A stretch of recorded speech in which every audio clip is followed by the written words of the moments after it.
अब बैठने की जगह नहीं रह गई, देखो एकदम सट करके बैठ गए।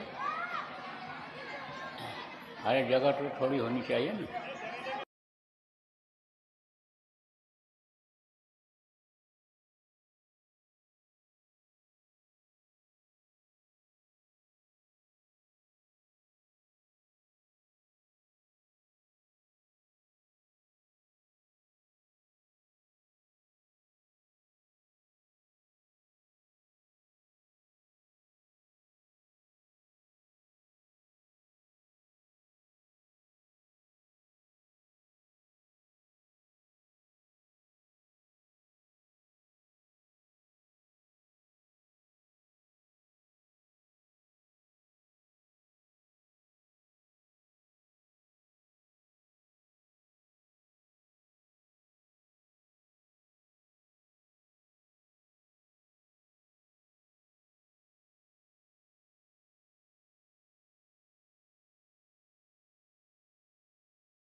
जय गुरुदेव।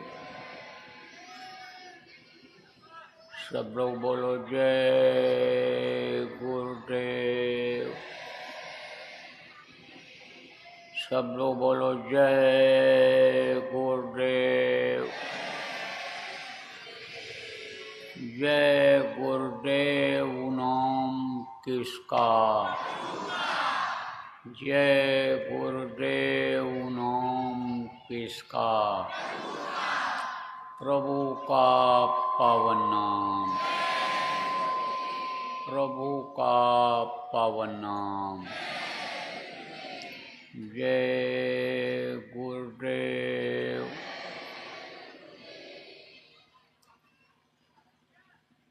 मेरे प्यारे गुरु दातार मंगता द्वारे खड़ा,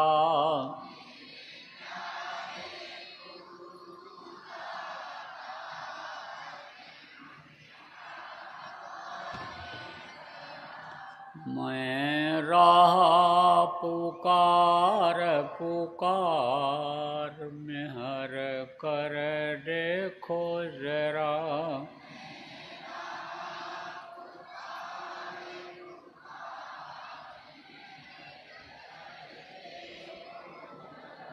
मुझे जय भक्ति दान, काल दुख बहुत दिया।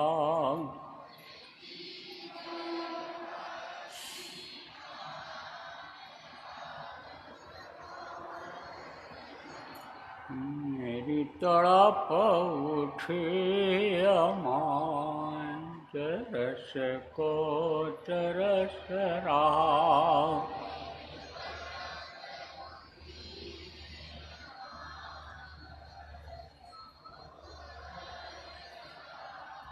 बरसावो घटाया पार, प्रेम रंग दीजे बहा।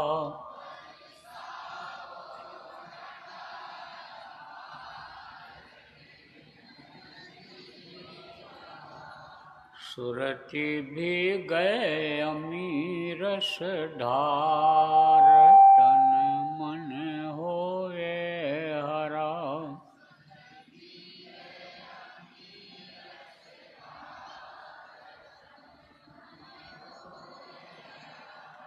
मेरा जीवन सफल हुई जाए, तुम गुण गाऊं सदा।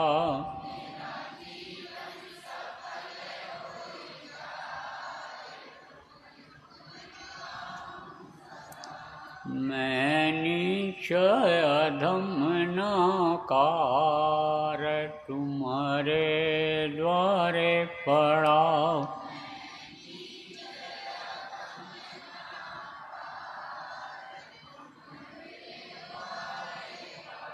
मेरी बिनती सुनो रर प्यार, घट उम गाओ जया।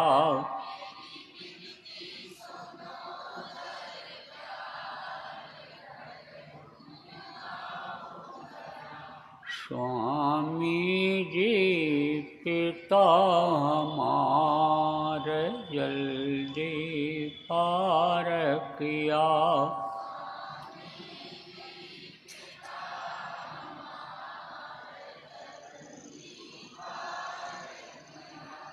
जय गुरुदेव स्वामी पिता हमार, जल्दी पार करो।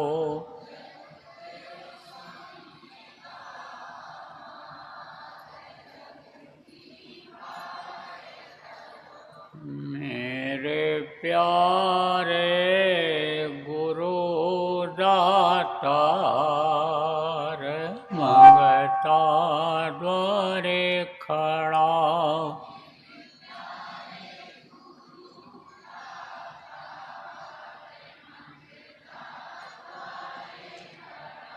मैं रहा पुकार पुकार, में हर कर देखो जरा।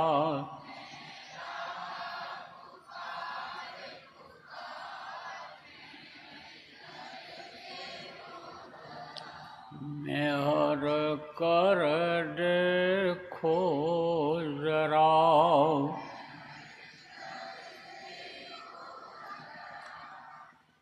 जय गुरुदेव।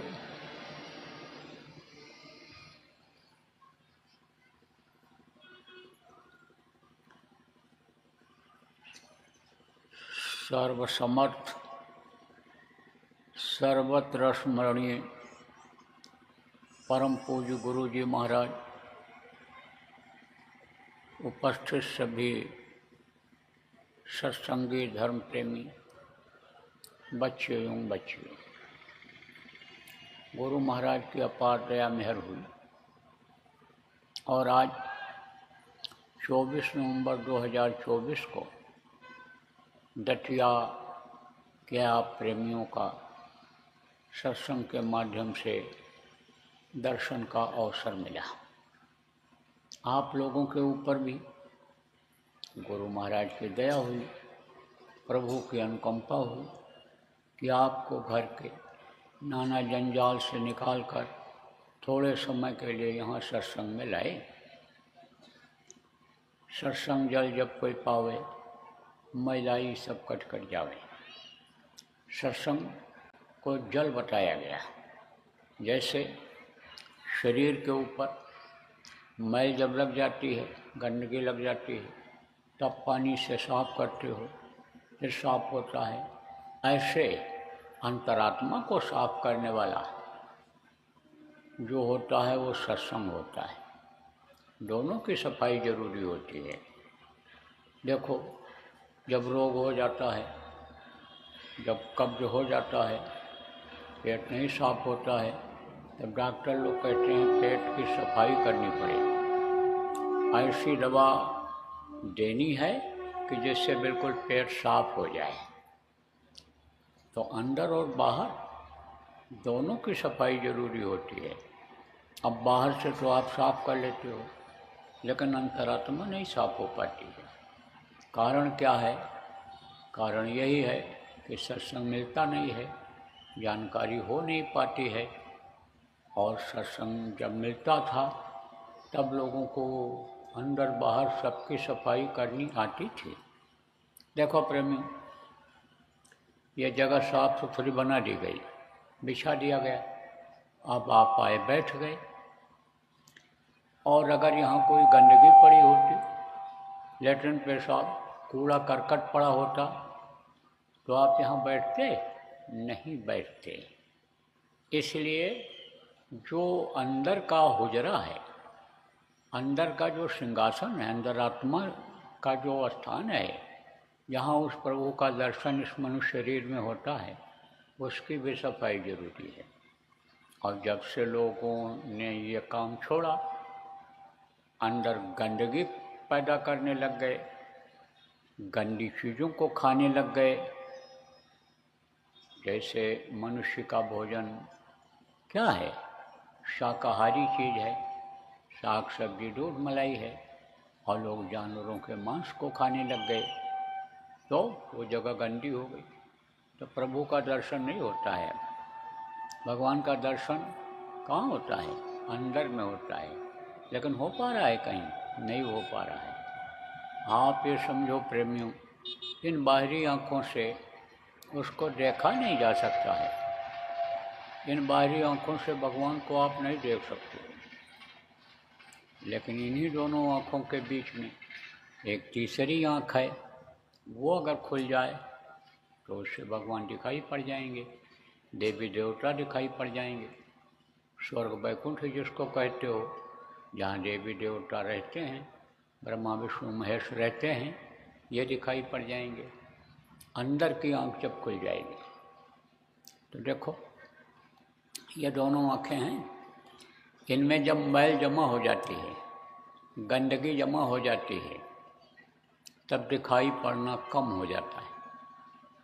डॉक्टर को दिखाते हो तो डॉक्टर कहते मोतियाबिंद हो गया, जाला पड़ गया, इसकी सफाई करनी पड़ेगी। तो सफाई कराते हो तो दिखने लगता है। गंदगी जब साफ करा लिया आपने, तब आँख से बाहरी आँखों से ये दिखाई पड़ने लगता है। ऐसे ही जब अंतरात्मा की आँख साफ होती है, जहाँ पर ये गंदगी जमा है, तब भगवान का दर्शन होता है। इसी मनुष्य शरीर में ही होता है। कोई अगर आप ये सोचो कि मरने के बाद भगवान का दर्शन होगा, मरने के बाद भगवान मिलेंगे, तो ना आज तो किसी को मिले और न मिलेंगे। अगर भगवान का दर्शन किसी ने किया तो शरीर के रहते रहते किया, इसी घट में किया, इसी अंदर में किया भगवान का दर्शन। और अगर न किया होता तो मीरा कैसे कहती, घट घट मेरा साइयाँ, सोनी सेज न कोय, बलिहारी व घट का जा घट पर घट होए। यानी सबके घट में वो मालिक है, लेकिन दिखाई इसीलिए नहीं पड़ता है। इसीलिए आदमी देखो मृग तृष्णा की तरह से इधर उधर भटकता रहता है। देखो मृग तृष्णा किसको कहते हैं? राजस्थान में पानी की कमी रहती है, तो वहाँ पर जो ये मृगा होते हैं पानी की तलाश में जाते हैं। तो बालू जब चमकता है तो मालूम पड़ता है कि जैसे पानी है आगे, और उसी को देखते हुए जाता है, पहुँचता है वहाँ, तो वहाँ भी पानी नहीं, फिर आगे का बालू चमकने लगता है। बस उसी में भगते भगते अपनी जान दे देता है। तो मृग तृष्णा की तरह से इधर उधर भग रहे दुनिया की चीज़ों को पाने के लिए। देखो इधर उधर लोग भग रहे हैं, घर छोड़ करके 10-10 हज़ार, 8-8 हज़ार, 5-5 हज़ार किलोमीटर दूर जा रहे हैं। विदेशों में लोग भग रहे हैं, जा रहे हैं। किस लिए जा रहे हैं? कि वहाँ कमाई होगी, पेट भरेगा। किस लिए जा रहे हैं लोग? या कोई सीख करके कोई चीज़ आएंगे, पढ़ करके आएंगे, तो उससे हमारी कमाई होगी, हमारा नाम होगा। लोग देखो तीर्थों में जाते हैं, विदेशों में जो तीर्थ स्थान हैं वहाँ पर लोग जाते हैं, यहाँ भगवान का दर्शन हो जाएगा। पूछते हैं लोगों से कि भाई भगवान कहाँ मिलेंगे, तो बता दिया कि चले जाओ अयोध्या में मिलेंगे। अब अयोध्या पहुँचे तब पूछा भाई भगवान यहाँ कहाँ मिलेंगे? बोले भगवान अब यहाँ कहाँ हैं, वो तो राम भगवान आए थे चले गए, उनकी मूर्ति बनी हुई है, वहाँ चले जाओ दर्शन कर लो। वो अब नहीं मिलेंगे आपको। कोई और मिला, उससे पूछा भाई भगवान नहीं मिलेंगे, हम तो भगवान की तलाश में आए हैं। तो उसने कह दिया काशी चले जाओ तुम, वहाँ मिलेंगे। अब काशी पहुँचे, उन्होंने कहा प्रयागराज में जाओ, प्रयाग में आ गए। प्रयाग वालों ने कहा बद्रिका आश्रम चले जाओ, हरिद्वार चले जाओ, द्वारिका धाम चले जाओ।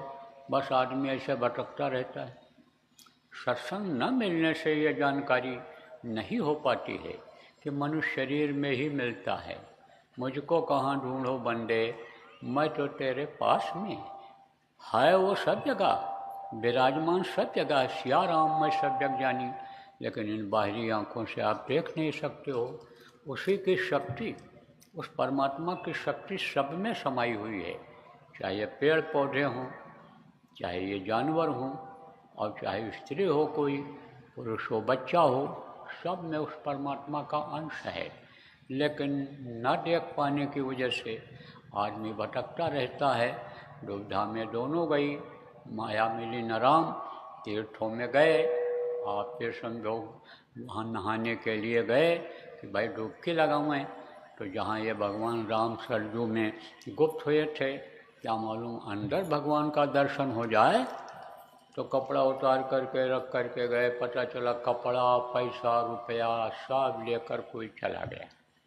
तो दुविधा में दोनों गए, माया मिली न राम। न राम मिले और न रुपया पैसा जो चला गया, माया जिसको कहते हैं, वो मिला। तो आदमी भटकता रहता है। अब आपसे पूछा जाए कि दुनिया किसने बनाया, तो गांव के सीधे साधे लोग आप तो ये भी नहीं बता पाओगे। लेकिन जो पढ़े लिखे लोग इसमें हैं, उनसे पूछा जाए कि भाई दुनिया किसने बनाया, तो वो बोलेंगे कि भगवान ने बनाया। अब आप सोचो कि दुनिया बनाने वाला अगर आपको मिल जाए, तो दुनिया की एक एक चीज़ के लिए जो दिन रात दौड़ते रहते हो, उसके लिए दौड़ना पड़ेगा? नहीं पड़ेगा। पहले के समय में देखो, एक साधे सब तदर, सब साधे सब जाए। पहले के समय में लोग समय निकालते थे, ध्यान लगाते थे, सत्संगों में जाते थे, सद्गुरु से रास्ता लेकर के ध्यान लगाते थे, और अंतर में भगवान का दर्शन करते थे, देवी देवताओं का दर्शन करते थे। तब उनके अंदर कैसी शक्ति थी? जो इच्छा कीन्ही मन माही, और हरि प्रताप कछ दुर्लभ नहीं। जिस चीज़ की इच्छा करते थे, वो इच्छा पूरी हो जाती थी। बच्चियों पढ़ी लिखी जो तुम हो, बैठी हो यहाँ, सती सावित्री का नाम सुना होगा। आप लोगों ही जैसी वो भी थी, लेकिन पति के प्राण को वापस ले लिया था। सती अनुसुईया ने ब्रह्मा विष्णु महेश को इच्छा करते ही छोटा छोटा बच्चा बना दिया था। हनुमान जी का नाम सब जानते हो। हनुमान जी को हुक्म हुआ, कब हुक्म हुआ? जब लक्ष्मण को शक्ति बाण लगा, मूर्छित हो गए, तब उनको हुक्म हुआ कि पवन तने बल पवन समाना, तुम पवन के पुत्र हो, और जाओ संजीवनी बूटी सुबह होने से पहले पहले ले आओ। पहचान वैद्य जी ने बताया कि चले जाओ वहाँ पर, और पेड़ों, उस पेड़ में और रोशनी हो रही होगी जो संजीवनी होगी। तो वहाँ राक्षस ने पहले ही सब में समझो रोशनी पैदा कर दिया था। अब जब ये गए वहाँ पहचान नहीं पाए, तब सोचे लो पहाड़ ही उठा ले चलें। और जब उड़ जाना हुआ तो छोटा रूप बना दिया। इच्छा किया उन्होंने कि हम उड़ करके चले जाएं। अब आप लोग जो बैठे हो, आपको कह दिया जाए उड़ो, तो उड़ पाओगे? और छोटा रूप आपका हो जाए, मच्छर के तरह से हो जाए, किसी का हो जाए, तो उड़ जाएगा कि नहीं उड़ जाएगा? ऐसे ही छोटा बन गए, और छोटा बन गए तो उड़ गए। अब जब वहाँ पहाड़ पर देखे कि संजीवनी नहीं पहचान में आ रही है, तब उन्होंने कहा पहाड़ उठा ले चलें। तो छोटा मच्छर जैसा कोई आदमी हो तो पहाड़ उठा सकता है? नहीं, उसको तो भारी भरकम शरीर बनाना पड़ेगा। तब उन्होंने इच्छा किया कि भारी भरकम शरीर बन जाए। तो भारी भरकम शरीर बन गया, और पहाड़ उठा करके लाए थे, रख दिए थे। तो वो शक्ति कहीं गई नहीं है, वो शक्ति सबके अंदर में है, लेकिन घट में है सूझत नहीं। लानत ऐसे जिंद, और स्वामी या संसार को भयो मोतिया भिंद। जैसे बाहर की आँख में मोतियाबिंद हो जाता है, नहीं दिखाई पड़ता है। ऐसे अंदर की जो आँख है बंद है, उसमें समझ लो कि मोतियाबिंद ऐसा हो गया तो घट में है, सूझत नहीं। घट माने अंदर में, उसमें ही है, लेकिन वो दिखाई नहीं पड़ता है। अब आप ये समझो कि अगर अंदर की आँख खोलने वाला कोई मिल जाए तो अंदर की आँख साफ हो जाएगी और प्रभु का दर्शन होने लग जाएगा। जब प्रभु का दर्शन होने लग जाएगा, दुनिया बनाने वाले का दर्शन हो जाएगा और आपको उनसे प्रेम हो जाएगा और आपको दर्शन बराबर होता रहेगा, तब आपको कोई चीज़ की कमी रहेगी? नहीं रहेगी।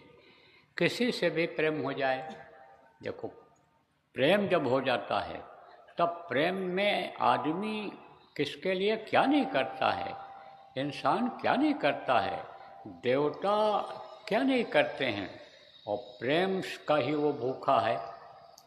आप ये समझो वो प्रभु प्रेम का ही भूखा है।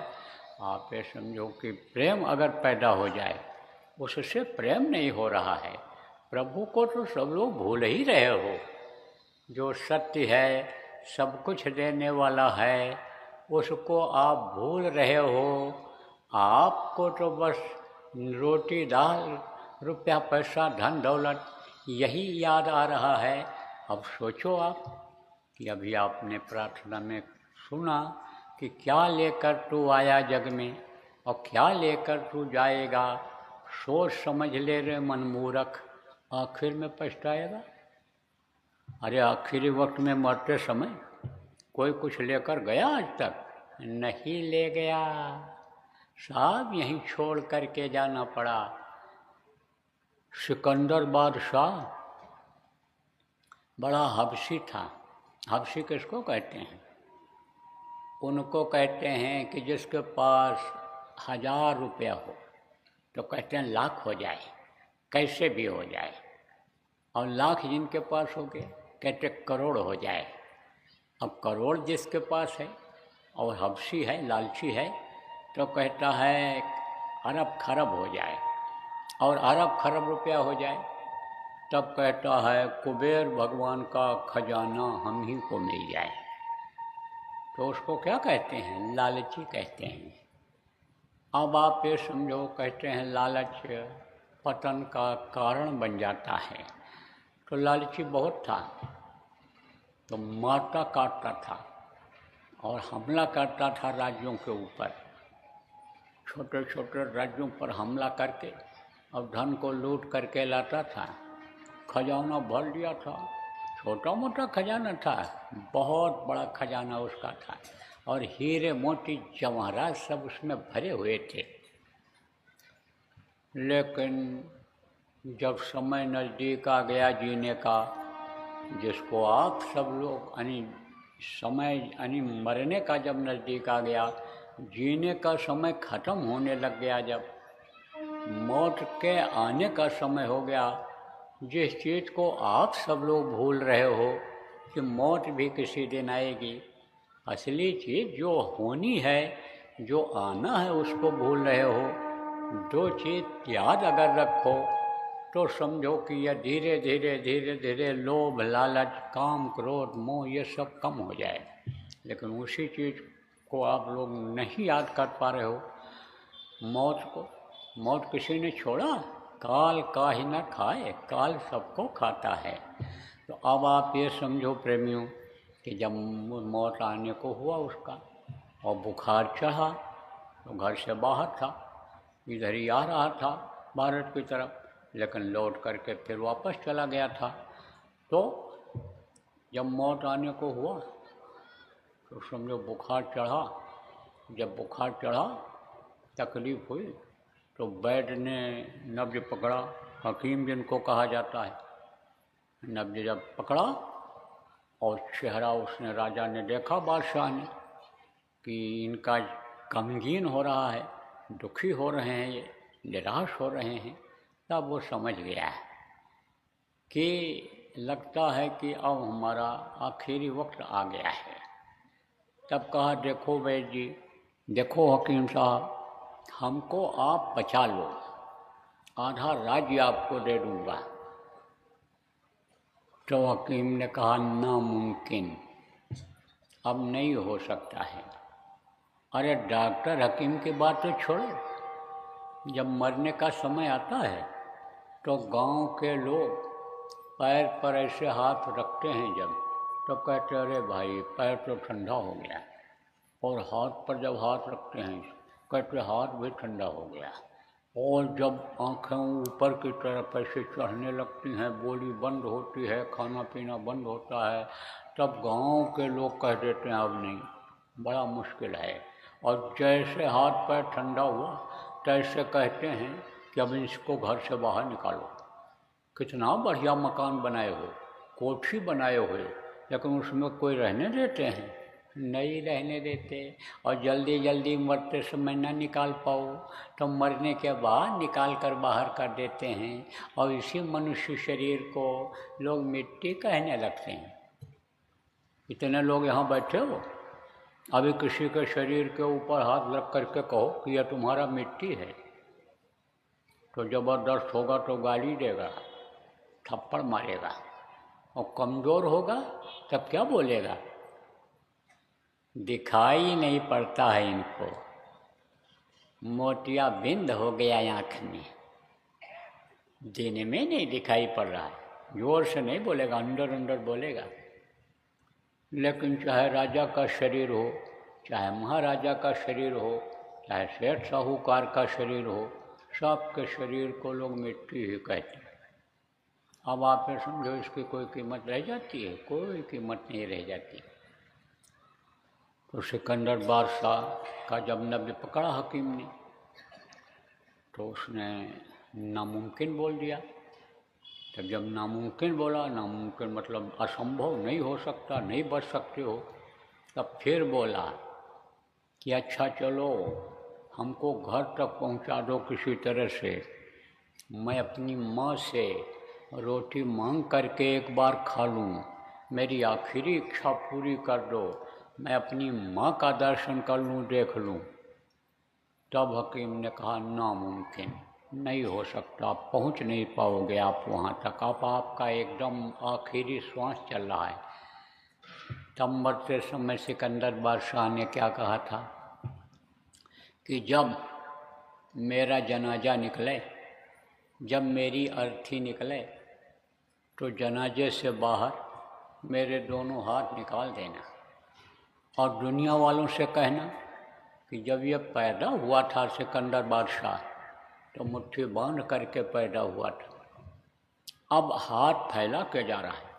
जब पैदा हुआ था तो मुट्ठी में 4 पदार्थ कर्तव्यता के लेकर आया था, अर्थ धन काम मोक्ष सब लेकर आया था, अब सब कुछ छोड़ करके जा रहा है, खाली हाथ जा रहा है। ए दुनिया वालों, तुम नसीहत लो, तुमको भी ये सब कुछ छोड़ करके जाना पड़ेगा। प्रेमियों, ये मृत्यु लोक है, यहाँ का ये नियम है। यहाँ जो पेड़ फलता है वो झड़ता है, जो आग जलती है वो बुझती है, और जो पैदा होता है वो मरता है। तो मरना तो सबको है।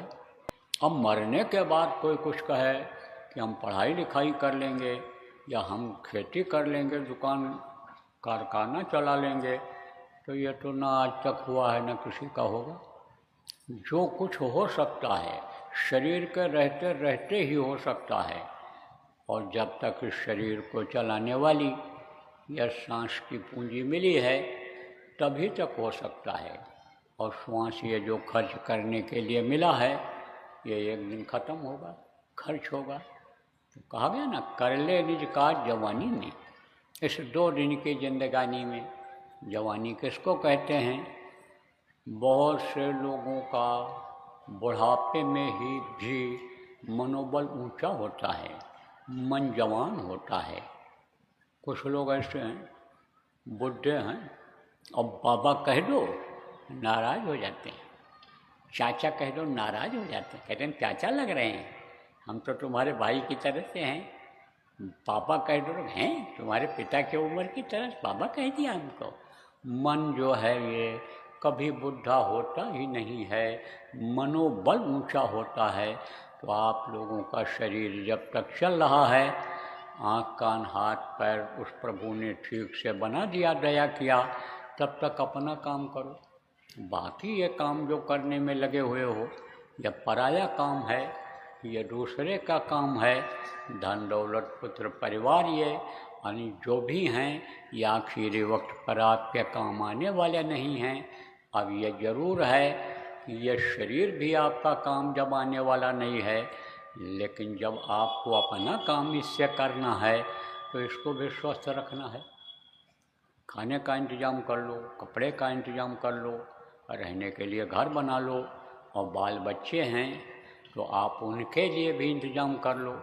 लेकिन 24 घंटा इसी में फंसे मत रहो, थोड़ा समय अपना काम बनाने में लगाओ, अपने घर जाने का काम करो।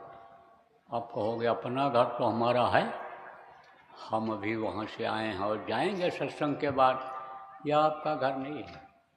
देखो बाप दादा भी यही कहते कहते चले गए, यह घर मेरा, यह घर मेरा, यह घर मेरा। सोचो उनका नहीं हुआ तो आपका कैसे होगा। तो यह मिट्टी और पत्थर का घर आपका घर नहीं है। आपका घर तो ऐसी जगह है कि जहाँ प्रभु अपने रहते हैं, जहाँ पिता रहते हैं, जहाँ परमेश्वर जिनको कहा गया, पति परमेश्वर कहा गया, वो रहते हैं, वो आपका घर है। तो जब तक वहाँ नहीं पहुँचोगे तब तक जन्मना और मरना यहाँ पड़ेगा। अब देखो कितनी तकलीफ़ होती है जन्मते वक्त, और मरते वक्त भी तकलीफ़ होती है। देखो बच्चा रोता हुआ पैदा होता है, क्यों रोता है? इसलिए रोता है कि माँ के पेट में जब था तब बहुत कोमल जगह पर था, मुलायम जगह पर। यह हवा इतनी तेज़ नहीं लगती थी, न गर्म हवा लगती थी, न यह ठंडी हवा लगती थी। वातावरण का असर अंदर नहीं होता था, क्योंकि देखो चमड़े की कोट पहन लेते हो तो उसमें ठंडी जाती है, नहीं लगती है, हवा नहीं पास होती है। और यह क्या है, ये भी तो चमड़ी है, और चमड़ी के नीचे मांस है, तो ये हवा कैसे जाएगी वहाँ तक इतनी तेज, जो अभी खुले हाथ में लगती है, आपके मुंह में लगती है, वहाँ कैसे लगेगी? तो बहुत मुलायम कोमल जगह पर था। लेकिन ये नियम है कि बच्चा पैदा अगर न हो, न किया जाए तो माँ का पेट फट जाएगा। जब बढ़ेगा तब क्या होगा? देखो 2 महीना 3 महीना 5 महीना 6 महीना तक का बच्चा जब माँ के पेट में रहता है तो माँ चलती रहती है, काम धंधा करती रहती है। लेकिन 9वां महीना जब लगता है तब ज़्यादा काम नहीं कर पाती। चलने फिरने पर भी माताएं ये रोक लगाती हैं, ज़्यादा मत तेज चलो, ज़्यादा मत चलो, नहीं बच्चा कहीं बाहर न निकल जाए। तो अब आप ये समझो कि पैदा होना पड़ता, बाहर निकलना पड़ता है, तो बड़ी तकलीफ़ होती है, बहुत तकलीफ़। जन्मत मरत दूसरा दुख, मरते वक्त भी कुछ लोगों को बहुत तकलीफ़ होती है। जो लोग ये नहीं समझ पाते हैं कि मनुष्य शरीर भगवान के प्राप्ति के लिए मिला है, दर्शन के लिए उनके मिला है, मुक्ति मोक्ष के लिए मिला है, अपने घर जाने के लिए मिला है, इस चीज़ को जो नहीं समझ पाते हैं और वो ये समझ लेते हैं कि भाई खाने पीने मौज मस्ती के लिए ये मनुष्य शरीर मिला है। कुछ जो लोग ऐसे हैं कि ये सोचते हैं कि खाओ, बच्चा पैदा करो और दुनिया संसार से चले जाओ, और इस शरीर के सुख के लिए पाप कर डालते हैं। शरीर से मार कर ले आए, लूट कर ले आए, दिल दुखा कर ले आए, कत्ल करके ले आए, ठग करके ले आए, जो अपराध कर बैठते हैं, मान सम्मान इज्जत के लिए जो गाली गलौज कर देते हैं, मार देते हैं, मरवा देते हैं, उनका शरीर पापी हो जाता है। उनका मन जीवात्मा एक तरह से पाप से घिर जाती है। मन पापी हो गया तो जीवात्मा पाप से घिर जाती है। वो आप ये समझो प्रेम में, फिर उनको आखिरी वक्त पर बहुत तकलीफ होती है। क्यों? क्योंकि ये जीवात्मा निकलना नहीं चाहती है। जीवात्मा जो पहली बार आए हो, बता दूं क्या है, परमात्मा की अंश है। 5 महीना 10 दिन का बच्चा जब हो जाता है तो माँ के पेट में डाल दी जाती है और तब से बराबर रहती है जब तक मृत्यु नहीं होती है। तो यह परमात्मा का एक बहुत छोटा टुकड़ा है। ये माँ के पेट में डाला जाता है तो यह परमात्मा की अंश, ये जीवात्मा है। अब यह कहाँ बैठी हुई है? इन्हीं दोनों आँखों के बीच में बैठी हुई। और जैसा मैंने आपको बताया कि समय मिला है जीने का, और जीने का समय जैसे पूरा होता है तैसे इसको निकलना होता है। लेकिन जिनका मन इधर ही लगा रहता है, किधर लगा रहता है? बाल बच्चे, धन दौलत, इज्जत आबरू बनाने में लगा रहता है, जिसका मन शरीर से प्रेम ज़्यादा रहता है, नहलाओ धुलाओ, बढ़िया कपड़ा पहनाओ, ऊंचे कुर्सी पर बैठो, अच्छे गाड़ी में चलो, जिनका मन इधर लगा रहता है, उनकी आत्मा जल्दी निकलना नहीं चाहती है। यमराज के दूत आते हैं, आवाज़ लगाते हैं, खाली करो खाली करो। जैसे कोई किराए के मकान में रहे और वो आते हैं मकान मालिक या उनका आदमी आता है, कहता भाई अब ये मकान खाली कर दो, अब 11 महीना के लिए तुम रहे थे, अब 11 महीना पूरा हो गया, हमारा मकान खाली कर दो। अब वो जो उसमें रहता है जल्दी खाली नहीं करना चाहता है, तो मकान मालिक भेजता है। कौन है मकान मालिक? जिसने यह मनुष्य शरीर आपको दिया, वो भेजता है। किस लिए दिया, क्यों दिया?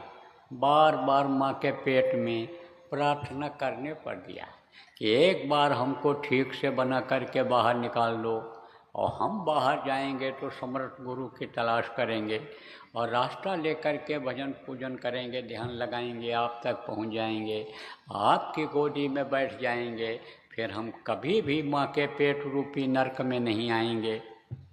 तब उसने दया कर दिया। लेकिन उसने कहा था कि जाओ तुम, इसके लिए खाने पहनने का सब चीज़ का इंतजाम तुम कर लेना मेहनत और ईमानदारी की कमाई से, लेकिन जिस काम के लिए तुम मनुष्य शरीर को मांग रहे हो, उस काम को अपने बनाना, इसको मत भूल जाना। और अगर तुम इसका ध्यान नहीं रखोगे तो हमारे जो दूत हैं वो इसको निकलवाएंगे, बेरहमी से निकलवाएंगे। सब उसने बता दिया था। लेकिन बाहर आकर भरम या बहुत उठाए पाप, बाहर आकर के भूल गए और शरीर से पाप करने लग गए। सत्संग मिला नहीं तो जानकारी नहीं हो पाई कि पुण्य क्या है और पाप क्या है, तो भरम गए। तो अब जिसने ये मनुष्य शरीर दिया है वही खाली कराता हो, इसका मालिक है।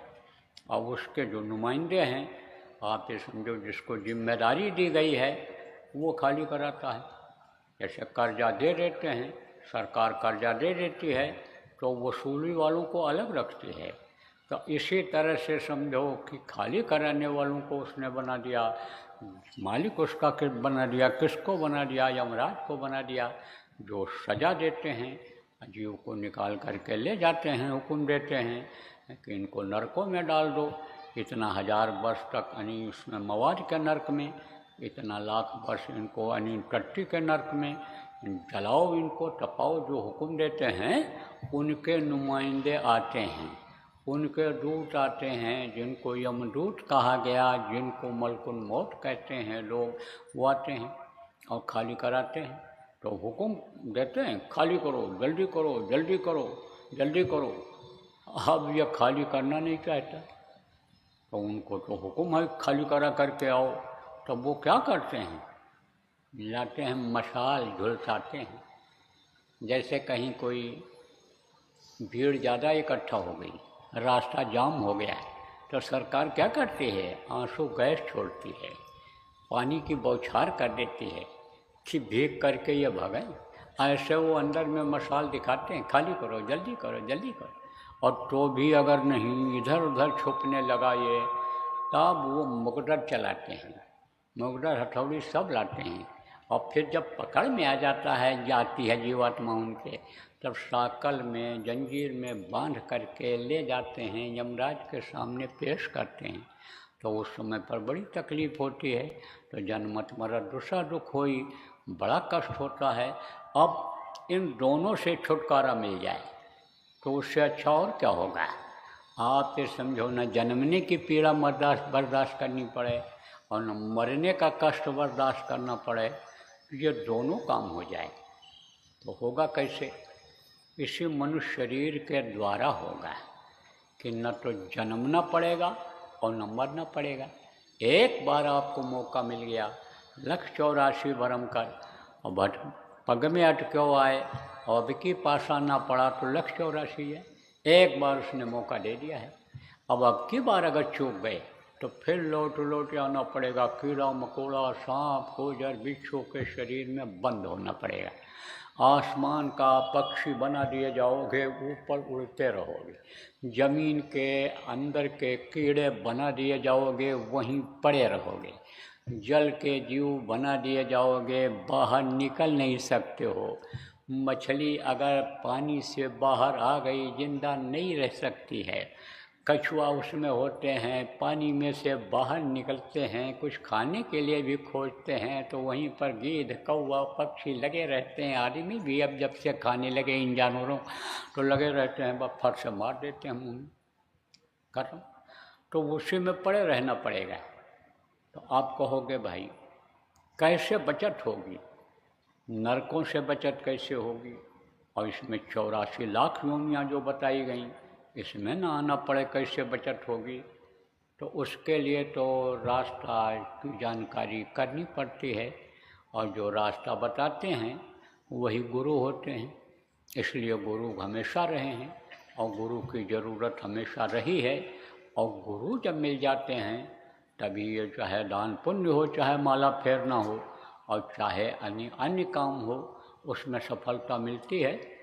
कहते हैं गुर बिन माला फेरते और गुर बिन करते दान, और गुर बिन निष्फल सब भया, बूझे वेद पुराण। बूझो वेद पुराण। ये जो वेद और पुराण ये जो बनाए गए सारी चीज़ें उसमें लिखी हुई हैं। लेकिन अभी पूछो लोगों से कि भाई वेद कितने प्रकार के होते हैं, तो वेद जानते ही नहीं हैं। जबरदस्ती करोगे तो कैसे उत्तर देंगे। एक विद्वान जा रहे थे उधर से, पढ़े लिखे थे, रुक गए गांव में। तो वो एक आदमी ने कहा साथ साथ करो हमसे, सवाल का जवाब दो। तो कहा भाई पूछो। तो कहा वेद कितने तरह के होते हैं। तो उन्होंने कहा 4 प्रकार के वेद होते हैं। अब वो दूसरा बोला कि वेद 4 प्रकार के, अरे वेद और वेदानी, वो वेद को कहा है वैद्य। अपना समझा कि वैद्य की बात कर रही है जो दवा देते हैं। कहे एक वैद्य और एक वैदानी, और उनके 4 लड़के, तो 6 हुए कि 4 हुए। तो वेद को अब आज कोई जानता ही नहीं। तो वेद को जानते नहीं तो वेद में क्या लिखा है तो कैसे पता चलेगा। तो कहते हैं कि गुरु की ज़रूरत होती है। गुरु जैसा बताओ वैसा माला जपो, और गुरु जो दान की शिक्षा दें वैसा दान करो, तब तो आप ये समझो तुमको फायदा होने वाला है, और नहीं तो कुछ नहीं। आप देखो प्रेम कितना लोग दान पुण्य करते हैं, लेकिन उसका फल मिलता है नहीं मिलता है। कितना पूजा पाठ लोग करते हैं, कितना यज्ञ जब तक करते हैं, लेकिन तकलीफ जा रही है नहीं जा रही है। घर घर में बीमारी, घर घर में लड़ाई झगड़ा, घर घर में वैमनस्यता दिखाई पड़ रही कि नहीं पड़ रही है। बरकत नहीं हो रही है। एक कमाता था और 10 खाते थे, लेकिन अब पूरा नहीं पड़ रहा है। 10 कमा रहे तो भी नहीं पूरा पड़ रहा है। तो ये क्या है, इसका कारण है। कारण यह है कि यह शरीर है, इससे सच्ची पूजा हो नहीं पाती है। देखो ये शरीर चेतन है। चेतन किसको कहते हैं, जो एक जगह से दूसरी जगह आता जाता है वो चेतन कहलाता है। मनुष्य चेतन है, एक जगह से दूसरी जगह आता जाता है। तो प्रभु चेतन है, तो चेतन से जब चेतन की पूजा करेंगे तब वो चेतन मिलेगा। और चेतन से जड़ की पूजा करोगे, जड़ को भगवान मान लोगे, पत्थर को भगवान मान लोगे, पानी को भगवान मान लोगे, तब भगवान मिलेंगे नहीं मिलेंगे। तो यह जानकारी जरूरी है कि चेतन से चेतन की पूजा कैसे की जाती है। दूसरी बात यह है कि जो समय पर जाड़ा गर्मी बरसात पहले के समय में होता था, किसान अपने खेत में खड़ा होकर पानी मांगता था तहता में, बारिश यानी बादल बरस जाते थे। वो बरसाने की मांगने की भी शक्ति लोगों में नहीं रही। ये देवी देवता खुश नहीं हो पा रहे हैं। एक तो तरीका नहीं मालूम है कि कैसे खुश होते हैं, दूसरी बात यह है कि जिससे पूजा पाठ होता है करता है वो शरीर ही गंदा है। अरे हाथ से ही तो फूल चढ़ाते हो, हाथ से फूल चढ़ाते हो, हाथ से प्रसाद चढ़ाते हो, आरती करते हो, धूप देते हो, किससे? हाथ से। पैर से चल के जाते हो, कहाँ? मंदिरों में। कुछ लोग ऐसे हैं जो जाते हैं। अब आप समझो कि जो उनको जानकारी में नहीं है कि यह मानव मंदिर है, वो मंदिरों में जाते हैं, मान्यता है, कुछ न कुछ फायदा भाव के अनुसार मिलता है। लेकिन जो हवन करते हैं, अगरबत्ती जलाते, आरती जलाते हैं, किससे? हाथ से, पैर से चल के जाते हैं। स्तुति किससे बोलते हैं? मुँह से बोलते हैं। प्रार्थना किससे बोलते हैं? मुँह से बोलते हैं। लेकिन यह सब गंदा है। कैसे गंदा है ये भी बता दें आपको। आदमी जो खाता है उसका बनता है खून।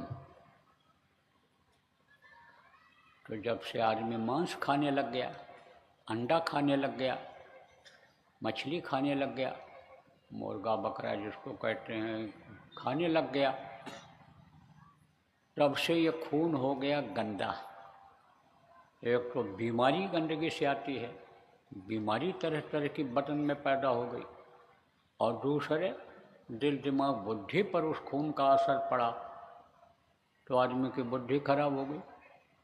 बुद्धि खराब हो गई और यह शरीर नापाक हो गया, पूजा के लायक रहा नहीं, तो देवता खुश नहीं होते हैं। तो इसको पाक साफ रखना ये जरूरी होता है। तो अब आपको मैं बता रहा था कि भाई इसको पाक साफ रख करके, यानी सफाई, जैसे शुरू में मैंने आपको बताया कि अंतरात्मा की सफाई करके और समर्थ को खोज करके, जो जानकार हैं उसके जानकार हैं, इसके जानकार हैं, जिनको गुरु कहा गया, उनको खोज करके और माला जपना अगर सीख जाएं, दान पुण्य जिसके बारे में इसमें जैसे बताया आपको, वो सीख जाएं कि देना क्या रहता है। आप ये समझो दान कहते किसको हैं, तो वो अगर सीख जाए तो गुरु घर में घर दिखलावें, धुन शब्द 5 बतलावें, इसी घट में ही अपना घर दिखा देते हैं गुरु। जब 5 शब्द मिल जाता है, 5 नाम मिल जाता है, तो उससे प्रभु का दर्शन हो जाता है। और जब प्रभु मिल जाते हैं तो दुनिया की सारी चीज़ें आसान हो जाती हैं, जिसके लिए दिन रात आदमी दौड़ता रहता है। तो एक काम अगर यही हो जाए तो इसी से सब काम बन जाएगा, आपका लोक भी बनेगा, परलोक भी बनेगा। लेकिन कोई बताने वाला मिले, रास्ता बताने वाला। रास्ता बताने वाले भी गुरु होते हैं, लेकिन गुरु का दर्जा अलग अलग होता है। गुरु आप ये समझो ये कैसे होते हैं कि जो आप ये समझो कि अंदर में जो अनी रोशनी है उसको प्रकट कर देते हैं। गुरु माने क्या होता है? रूह है नाम प्रकाश का, गु कही अंधकार, और ताको करे विनाश, जो सोई गुर करतार। अभी आप देखो, आंख बंद करो तो अंधेरा है, लेकिन आंख बंद करने पर भी उजाला प्रकट कर दे, तो वो गुरु होता है, सच्चा गुरु होता है, समर्थ गुरु होता है। हमेशा इस धरती पर वो रहते हैं, माँ के पेट में ही बनते हैं, पलते हैं, बाहर निकलते हैं, तो इसी धरती पर चलते हैं, यहीं का अन्न खाते पानी पीते, टट्टी पेशाब आदमी जैसा ही करते हैं, लेकिन वो अपना काम पहले बनाते हैं। जिस काम के लिए ये मनुष्य शरीर मिला भगवान की प्राप्ति के लिए, अपने वतन घर पहुंचाने के लिए, जय गुरुदेव धाम जय गुरुदेव लोक पहुंचाने के लिए वो पहला काम करते हैं। तो गुरु हमेशा इस धरती पर रहते हैं। किसी ने संत सदगुरु कहा, किसी ने गुरु कहा, किसी ने मुर्शदे कामिल कहा, किसी ने स्पिरिचुअल मास्टर कहा, अलग अलग नाम से गुरु को लोगों ने पुकारा है। हमेशा रहते हैं। कहा गिरी बदरिया पाप की, बरस दई अंगार, और संत न होते जगत में, जल मरता संसार। हमेशा रहते। तो वो उनके पास पहुंच जाते हैं और रास्ता ले करके और फिर अपने काम में लग जाते हैं, अपना काम बनाने में लग जाते हैं। और उनकी ये आत्मा, जो आत्मा के बारे में बताया, जब परमात्मा तक पहुंच जाती है तब उनकी ताकत उसमें आ जाती है। जैसे आपको गांव के लोग हो, सरल भाषा में समझाता हूँ, जैसे बर्फ़ के ऊपर हाथ रख दो तो बर्फ़ जैसा ही हाथ ठंडा हो जाता है। आँख के नज़दीक ऐसे ले जाओ हाथ को तो बहुत तेज गर्म हो जाएगा ये हाथ, आग जैसा ही। अरे रखोगे कहीं तब वो कहेगा अरे तुम्हारा हाथ तो आग हो रहा है। वो हाथ, ठंडा हाथ को रखोगे और बर्फ हो रहा है तुम्हारा हाथ। ऐसे ही उस प्रभु की शक्ति आ जाती है। शक्ति को गुरु कहते हैं, ताकत को गुरु कहते हैं। हड्डी और मांस के शरीर को गुरु नहीं कहते हैं। हड्डी और मांस के शरीर को अगर गुरु कहा गया होता तब तो ये कहीं गुरु रहते। लेकिन इस मृत लोक का ये नियम है, जैसे मैंने आपको बताया कि जो जन्मता है उसको मरना पड़ता है, शरीर छोड़ना पड़ता है, तो उसी के साथ गुरु का स्थान खत्म न हो गया होता। इसलिए समय समय पर उसने शक्ति दिया है और वही गुरु का काम किए हैं। इसीलिए कहा गुरु बिन भव नितरे न कोई, और जो विरंच शंकर सम होई। चाहे ब्रह्मा या शिव के समान कोई होगा, लेकिन बगैर गुरु के नहीं पार हो सकता है। कहा ना, राम कृष्ण से को बड़े सो तो गुर कीन, और 3 लोक के जे धनी गुर आ गया नहीं। वो भी गुरु के चरणों में झुके। कौन? राम भगवान जिनको कहा गया। विश्वामित्र उनके विद्या गुरु थे और आध्यात्मिक गुरु वशिष्ठ जी थे।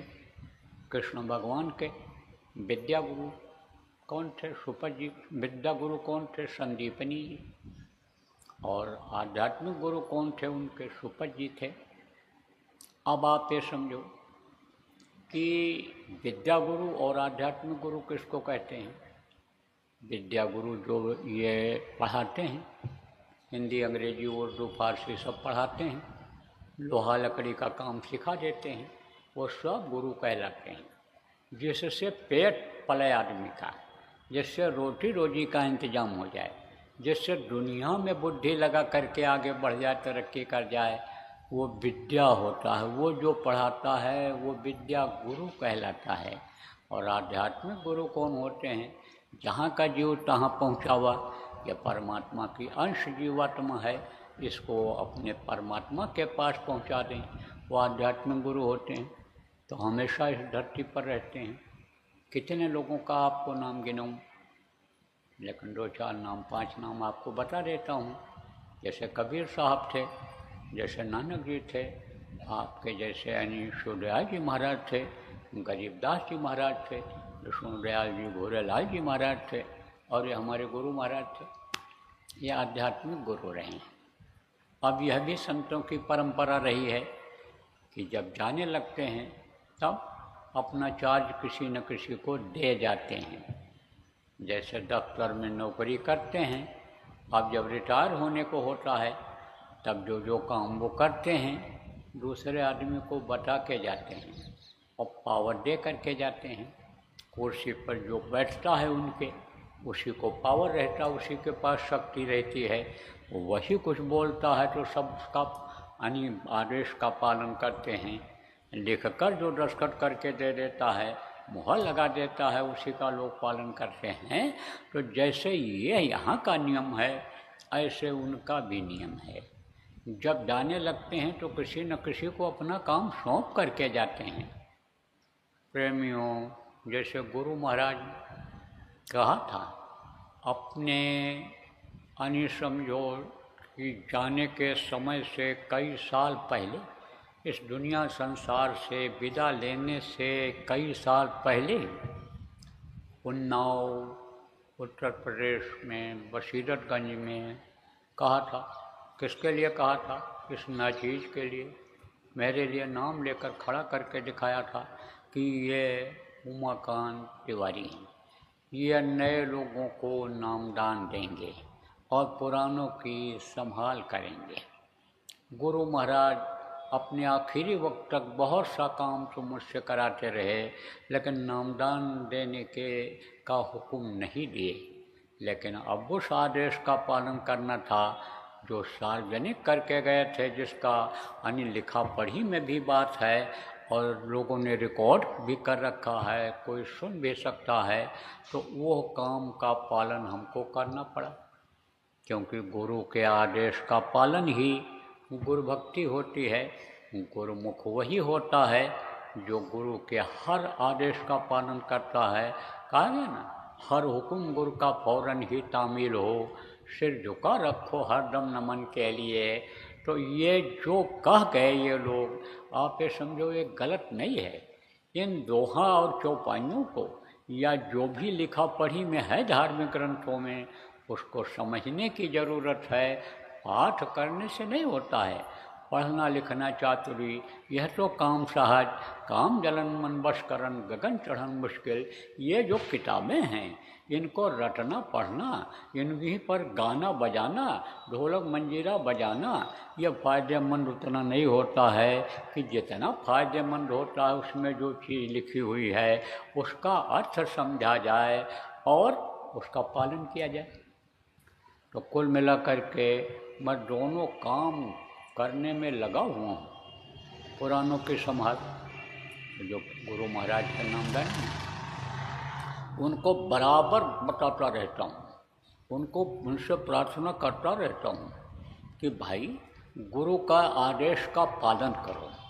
गुरु महाराज जो कह करके गए कि भजन ध्यान सुमिरन रोज करो, भजन ध्यान सुमिरन जो लोग नहीं कर पाते हैं, आप ये समझो कि वही लोग दुनिया में फंस जाते हैं। किस में फंस जाते हैं? लोभ और लालच में। चाहे धन का लोभ हो, चाहे पद प्रतिष्ठा का लोभ हो, ऊंची जगह पाने का लोभ हो, किसी भी चीज़ का लोभ हो, उसी में फंस जाते हैं। वो परमार्थ को भूल जाते हैं, इस चीज़ को भूल जाते हैं कि यह सब एक दिन छोड़ कर जाना पड़ेगा। मेरी आत्मा कहाँ जाएगी, क्या करेगी? जो बराबर सत्संग सुनते रहे लेकिन लाभ और मान क्यों चाहे, पड़ेगा फिर तुझे देना। जिसके ऊपर लाभ और मान का भूत सवार हो जाता है वो गुरु को नहीं समझ पाता है। अब गुरु से फायदा हुआ, काफ़ी कुछ लोग इसी में बैठे हुए हो और गुरु महाराज के शिष्य हो, गुरु महाराज के पास आप आते जाते थे, उनको जब देखते थे, उनकी आँखों में देखते थे, तो कर्म जो भी आपसे जान अनजान में शरीर से बुरे बन जाते थे वो नष्ट होते थे, ख़त्म होते थे। उनकी बातों को सुनते थे, उससे आपके स्वभाव में बदलाव आता था। वो जब छू लेते थे तो आपके अंदर एक करंट जैसा महसूस होता था। आप गुरु महाराज के पास जाते थे, जो कुछ लोग चाहते हैं कि भाई हमको धन मिल जाए तो धन मिला, पुत्र परिवार में बढ़ोतरी हो जाए वो भी मिला, बीमारी ठीक हो जाए वो मिला, आप समझो मुकदमा जीत जाएं, नौकरी मिल जाए, प्रमोशन हो जाए, ये छोटी छोटी चीज़ें गुरु महाराज के दृष्टि डालने से, दया करने से आपको मिल गया। तो आप लोग बस गुरु को मनुष्य ही समझते रहे। ये चीज़ें तो और जगह मिल जाती हैं।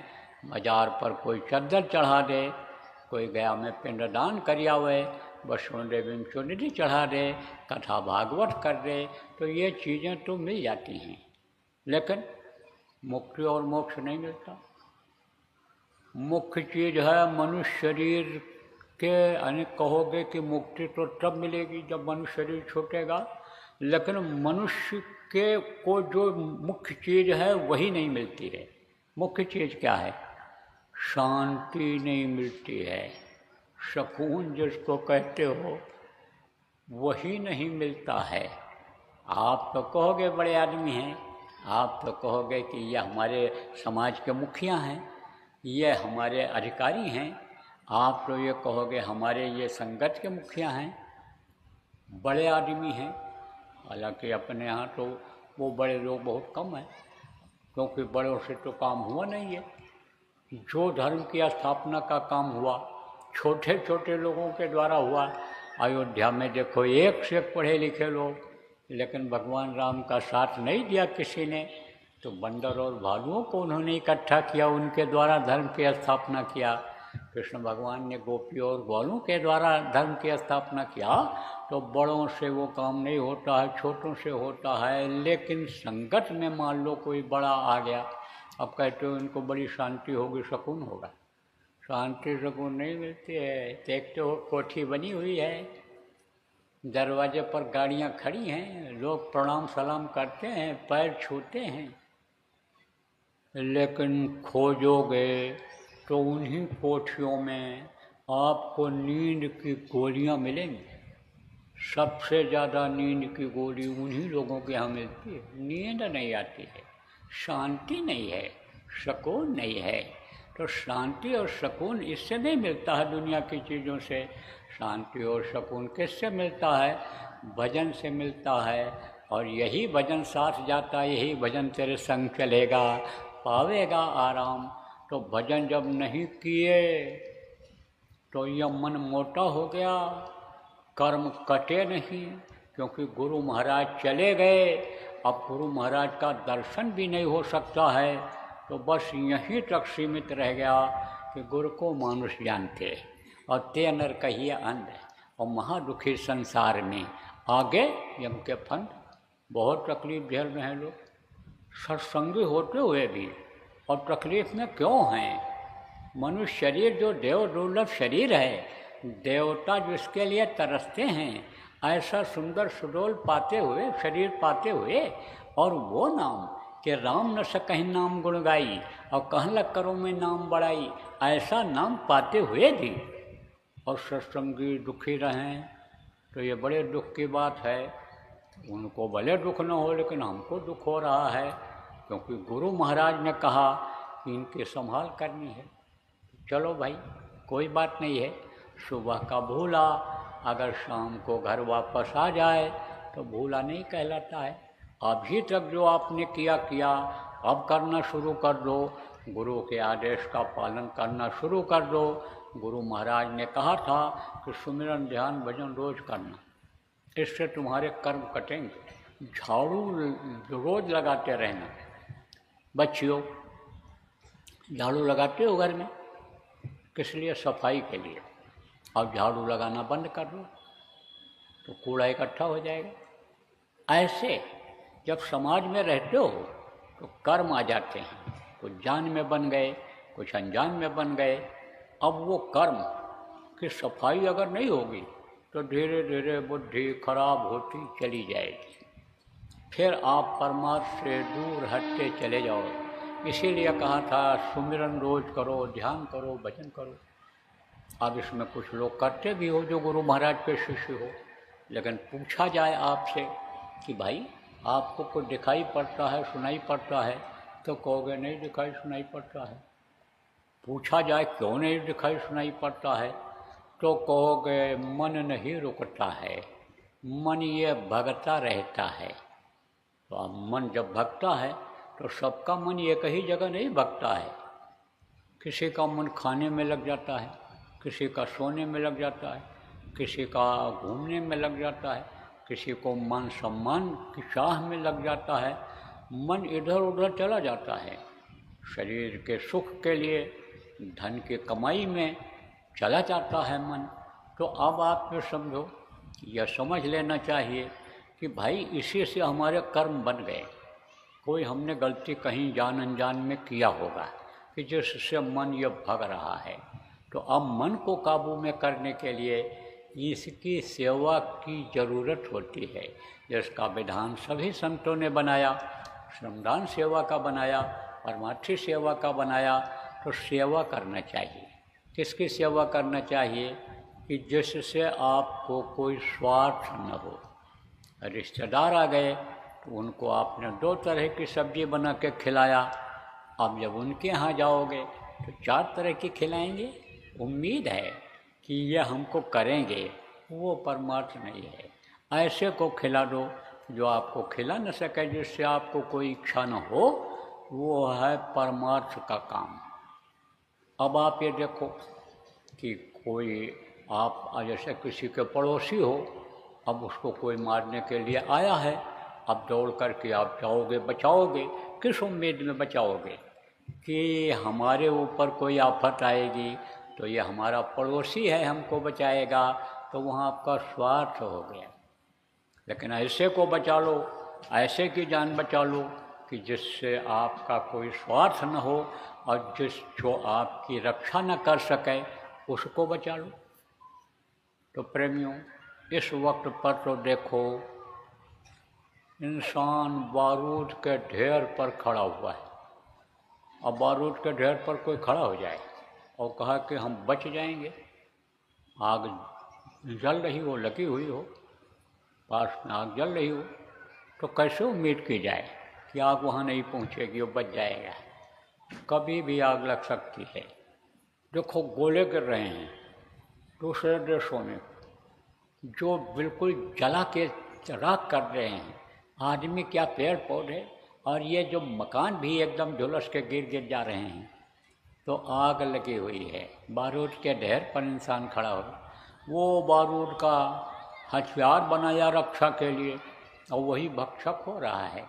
अब कोई ये कहे कि हम नाव पर बैठे हुए हैं और हम समुद्र पार कर जाएंगे, लेकिन नाव किसकी है? कागज़ की है। तो कागज़ के नाव का कोई भरोसा है? नहीं भरोसा है। जैसे कागज़ गला, जैसे घुला या पानी उसमें भरा, तैसे वो तो समुद्र में डूब जाएगा। ऐसे ही बहुत से लोग भगे चले जा रहे। लोगों का खान पान खराब हो गया, लोगों का चरित्र खराब हो गया। और लोग आप ये समझो कि जिनको कहा जाता था कि यह दुष्ट हैं, राक्षस हैं, तरह तरह से नाम उनका लिया लोगों ने, आप ये समझो कि वो गुण उनमें आ गए, वो अवगुण जिसको कहते हैं वो गुण आने लग गए। तो कैसे बचेंगे? अरे भाई, युग परिवर्तन का समय आ रहा है। युग परिवर्तन किसको कहते हैं? 4 युग है, सतयुग, त्रेता, द्वापर और कलयुग। इन चारों युगों की उम्र है। अब उम्र ख़त्म हो जाएगी, जैसे आपकी उम्र है, हमारी उम्र है, उम्र ख़त्म हो जाएगी, तो छोड़ना पड़ेगा इस शरीर को, ऐसे जगह छोड़ना पड़ेगा उनको। तो सबसे पहले सतयुग था, सतयुग के बाद त्रेता आया, त्रेता के बाद द्वापर आया, द्वापर के बाद कलयुग आया। लेकिन अब कलयुग में भी आप ये समझो कुछ समय के लिए सतयुग को आना है। तो आपको यह भी याद दिला दें कि जब जब परिवर्तन हुआ, युग बदला, बहुत मरे, त्रेता में बहुत मरे। जब त्रेता जाने को हुआ, द्वापर जाने को हुआ, तब बहुत मरे। और कलयुग जाएगा तो छोड़ेगा? नहीं छोड़ेगा, वो तो रगड़ाई करेगा। और यह भी देख लो, आप जो पढ़े लिखे लोग बैठे हो, कि जब पाप ज़्यादा बढ़ा तभी आप ये समझो युग बदला है। आप ये समझ लो कि जब आँखों से पानी खत्म हो गया, माँ बहन बहू बेटी की पहचान खत्म हो गई, रावण जैसा प्रतापी और रावण जैसा विद्वान और बलवान आप ये समझो उस समय कोई नहीं था। लेकिन जब वो मांस खा लेता था, शराब पी लेता था, तो उसकी बुद्धि खराब हो जाती थी, तो दूसरे की माँ बहन को गलत नज़र देखता था। उसी वजह से उसको राक्षस कहा गया। जो पूजा पाठ वो खुद करता था, देवताओं को खुश करके और देवताओं को वश में कर रखा था, वही फिर द्विजमुख भोजन होम सराधा, जाय करो इनकर तुम बाधा, राक्षसों को भेज करके और महात्माओं के, ऋषियों के यज्ञ कुंडों में मांस डलवाने लगा था। तो अब आप ये समझो प्रेमियों कि बुद्धि खराब हो जाने से विनाश हुआ। तो मैं आपको बता रहा था कि कलयुग में जब कलयुग जाएगा, और कलयुग में जब ये सतयुग कुछ समय के लिए आने को होगा, तो ये बचेंगे? नहीं बचेंगे। इसलिए इनको समझाने की ज़रूरत है, बताने की ज़रूरत है। बहुत बढ़िया युग आ जाए, सतयुग आ जाए, और कोई दिक्कत न हो खाने पहनने की। जैसे पहले था, सतयुग में एक बार लोग खेत को बो करके चले आते थे और 27 बार काटते थे। न सिंचाई करनी पड़ती थी, न बुआई करनी पड़ती थी। वैसा युग आ जाए, जिस चीज़ की इच्छा आदमी करे, जो इच्छा की नहीं मन माही, वो चीज़ मिलने लग जाए, सब कुछ हो जाए, यानी सारी सुख सुविधा हो जाए। यूँ कह दो इस धरती पर सतयुग उतर आवे, यानी स्वर्ग उतर आवे, वैकुंठ उतर आवे, लेकिन आदमी नहीं रहेंगे तो कौन सुख भोगेगा। इसलिए इनको बचाने की ज़रूरत है, जो भटक रहे हैं। तो उनको समझाओ, उनको बताओ, जो आप नए पुराने हो सब लोगों से कह रहा हूँ, उनको शाकाहारी बनाओ, नशा मुक्त बनाओ, और जो नामदानी हैं उनको सुमिरन ध्यान भजन समझा करके उनको अंदर का स्वाद दिलाओ, अंदर में उनको प्रभु के दर्शन का यानी उनके अंदर तड़प पैदा करो, यह काम करो। और जो नामदान नहीं लिए हैं, नामदान के बारे में उनको बताओ कि भाई नाम लिए तो बहुत सिंधु सुखाई, यह जो भवसागर में तुम डूब रहे हो, उतरा रहे हो, जन्म मरण का पीड़ा झेल रहे हो, हंसी और दुख का पीड़ा झेल रहे हो, जो शरीर से मानसिक और आर्थिक तकलीफ जो जूझ रहे हो, आप ये समझो कि यह सबको दूर करो। आप ये समझो इसके दूर करने के लिए यानी नाम बता दो, ये भगवान का नाम है, इस नाम के लेने से सब काम बनता है। तो उनको नामदान के बारे में बताओ, नामदान दिला करके भजन कराओ, ये काम करो, इससे आपके कर्म कटेंगे। तो जो नए लोग आए हो, अब दूसरे आदेश का पालन आपके लिए भी करना है। जहाँ जहाँ जाता हूँ नामदान सब जगह देता हूँ। पहले तो नामदान देने की इच्छा ही नहीं हो रही थी, क्योंकि सबसे कठिन काम यही है, हमको दुनिया का सबसे कठिन काम यही लगा। तो पहले तो नामदान देने का नाम ही नहीं ले रहा था। फिर जब लोगों ने कहा आदेश का पालन अगर नहीं करोगे तो गुरुभक्त कैसे माने जाओगे, नामदान की अब लोगों की बड़ी इच्छा हो गई है, कौन देगा नामदान। तब नामदान देना शुरू किया, बहुत देशों में भी गया, 15 देशों में नामदान दे करके आया। अब आप ये समझो प्रेमियों, गुरु महाराज के जाने के बाद प्रेमियों ने मेहनत किया, 42 देशों में गुरु महाराज का फोटो लगवा दिया गया, वहाँ पर प्रेमी हो गए और आते हैं। कहाँ आते हैं? उज्जैन में भंडारे में बहुत लोग आते हैं। हर कार्यक्रम में जो कार्यक्रम वहाँ निश्चित है, कहाँ पर? उज्जैन में, जैसे होली, दिवाली और आपका यह नए वर्ष का जो अभी होगा 31 दिसंबर 24 और 1 जनवरी 25 को जो नए वर्ष का कार्यक्रम अभी होगा, उसमें भी आएंगे। हर जगह से लोग आने लग गए। तो गुरु महाराज की दया तो बहुत हुई, नामदान लोगों को दिया गया और तड़प भी भाई लोगों की नामदान। अब आप ये समझ लो कि चाइना के लोग आए थे, चीन के लोग नामदान लेकर गए थे और भजन ध्यान सुमिरन वो करते हैं। अब वो न तो हिंदी समझते हैं और न अंग्रेजी समझते हैं, चाइना की ही भाषा वो बोलते हैं और चाइनीज भाषा को ही समझते हैं, लेकिन भजन ध्यान करते हैं तो असलियत को पाते हैं, उनमें बहुत प्रेम है। अभी फोटो देखें या कोई चर्चा करे तो उछल पड़ते हैं। तो दया तो हो रही है गुरु महाराज की, बहुत दया हो रही है। तो दया को बरसाने में कसर रखना भी ये अभी एक बुज़दिली है या आदेश का पालन नहीं है, इसलिए तो संकल्प बना लिया कि 76 साल की उम्र में चल रहा हूँ और जब तक ये शरीर चलता रहे तब तक जो आदेश गुरु का है उसका पालन करते रहो। तो आपको भी नामदान दिया जाएगा। जो नए लोग आए हो, अनमोल चीज़ जिसको कहा गया वो अनमोल चीज़ आपको दी जाएगी, जो रुपया पैसा से नहीं खरीदा जा सकता है और राजपाट से नहीं खरीदा जा सकता है, वो चीज़ आपको मिलेगी।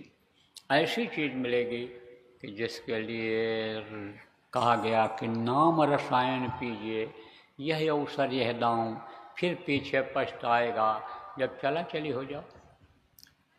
देखो एक आयुर्वेदिक दवा होती है, अगर कोई बीमार हो गया उसको दवा दे दोगे तो बीमारी चली जाएगी, लेकिन बीमारी से कमजोरी नहीं जाती, उसके लिए दूसरी दवा देनी पड़ती है। लेकिन एक आयुर्वेदिक दवा होती है जो कई दवाओं को घोट पीस करके बनाया जाता है, जिसको रसायन कहते हैं, वो अगर दे दिया जाए तो बुखार से, दस्त से, खांसी से जो भी कमजोरी आई है वो कमजोरी भी दूर हो जाती है, और यह दस्त बुखार जो तकलीफ होती है वो भी दूर होती है। जैसे होम्योपैथिक में मिक्सचर होता है, कॉम्बिनेशन कहते हैं, आपके वायुकमिक में भी कॉम्बिनेशन कहते हैं, और अंग्रेजी दवाओं में भी मिक्सचर कहते हैं। कई दवाओं को मिला करके बनाते हैं, पिलाते हैं।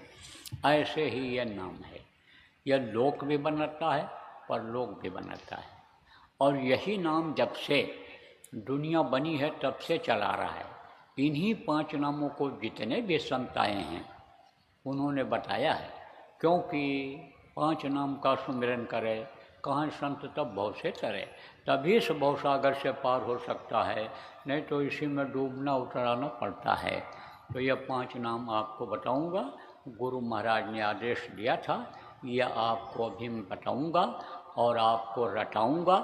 जितना भी आप याद कर सको याद कर लो, जो न याद हो पावे उसका लिखा हुआ कागज़ यहीं आपको भी सत्संग के बाद मिल जाए, और जब कागज़ मिल जाए तब आप उसको याद कर लेना। ना मिल पावे तो पुराने लोगों से पूछ करके लिख लेना, और जब याद हो जाए तब कागज़ को फाड़ करके कहीं सुनसान जगह पर फेंक देना, बताना मत किसी को। अगर आप बता दोगे तो उसका तो कोई फ़ायदा होने वाला नहीं है, और ये अगर नाराज़ हो जाएं तो नुकसान हो जाए, नुकसान का कोई काम मत करना। देखो, अब कहोगे भाई आप तो बता रहे हो, हमको क्यों मना कर रहे हो बताने के लिए, हमारे ही जैसे आप भी हो, आदमी हो, आप इस बात को क्यों कह रहे हो। अब आपको समझा दें। पावर वाली बात जैसे मैंने अभी कहा, जिसको पावर होता है, शक्ति जिसको मिलती है, आदेश जिसको होता है, वही बताता है इसको, वही बता सकता है। अब उदाहरण देकर समझा दें। जैसे आप किसी दफ्तर में चले जाओ, ऑफिस में, तो दफ्तर का कोई न कोई अधिकारी रहता है वहाँ, और कर्मचारी रहते हैं उनके, बाबू रहते हैं, चपरासी रहते हैं, चौकीदार रहता है, कई लोग रहते हैं। अब दफ्तर में पहुँचने के बाद बाबू से कहो या चपरासी से कहो कि साहब को थप्पड़ मारो, तो मारेगा? नहीं मारेगा। एक बार कहो चाहे 4 बार कहो, थप्पड़ साहब को नहीं मारेगा। अब आप 4 बार कहो मारो मारो मारो, लेकिन मारेगा? नहीं मारेगा। लेकिन साहब ने अगर कह दिया अपने कर्मचारी से, दफ्तर के बाबू से, चपरासी से, तो वो तो तड़ातड़ मारेगा। क्यों? क्योंकि उनको पावर है। पावर का इस्तेमाल करो, जिसको हुक्म होता है वही बताता है। जैसे हमारे गुरु महाराज गोस्वामी जी ने जो कहा ना कि नाम रहा संतन अधीना, और संत बिना कोई नाम नहीं चीना, इनके अधीन होता है। गुरु महाराज देखो बताए, कितने लोगों को बताया, बहुत लोगों को, और बताया ही नहीं, रास्ता ही नहीं बताया, रास्ते पर चलाया, और कितने लोगों को मंजिल तक पहुंचा दिया। अब वो इस दुख के संसार में दुख झेलने के लिए आने वाले नहीं हैं। तो आप जो नए लोग आए हो, आपको बताऊंगा, और अगर आप विश्वास के साथ करोगे तो आप कोई सौतेले बेटे नहीं हो। सकल जीव मम उपजाया, और सब पर मोर बराबर दाया, सब पर उस प्रभु की दया हो रही। किस पर? अरे जीव जंतुओं पर भी हो रही, पेड़ पौधों पर भी हो रही। लेकिन यह भी कहा है कि सकल जीव मम उपजाया, और सबसे अधिक मनुज मोह भाया। मनुज माने मनुष्य भाई। क्यों? क्योंकि उनको ये रास्ता मिल गया मेरे पास आने का, और किसी के पास नहीं है, है ना। नर समान नहीं कोनो देही, जीव चराचर जाते हैं। जितने भी चराचर के जीव हैं सब मनुष्य शरीर के लिए तरसते रहते हैं, मांगते रहते हैं। तो प्रेमियों, आप कोई सौतेले बेटे नहीं हो। जो भी आप यहाँ बैठी हो बच्चियों, जो भी पुरुष लोग आप बैठे हो, सब उसी प्रभु के ही बेटे हो। सब पर दया जारी होगी। अब जैसे सूरज निकला है, अब आप समझो आप छाया में बैठे हो, तो को रोशनी नहीं मिल रही है, सूरज की गर्मी नहीं मिल रही, कहाँ से मिलेगी? बाहर निकलो तो मिलेगी। ऐसे ही दया के घाट पर जब बैठ जाओगे, दया मिलेगी। तो ये दया का घाट है। अभी आपको बताऊंगा यह नाम, और 3 चीज़ और बताऊंगा। सुमिरन, सुमिरन किसको कहते हैं? माला जपने को सुमिरन कहते हैं।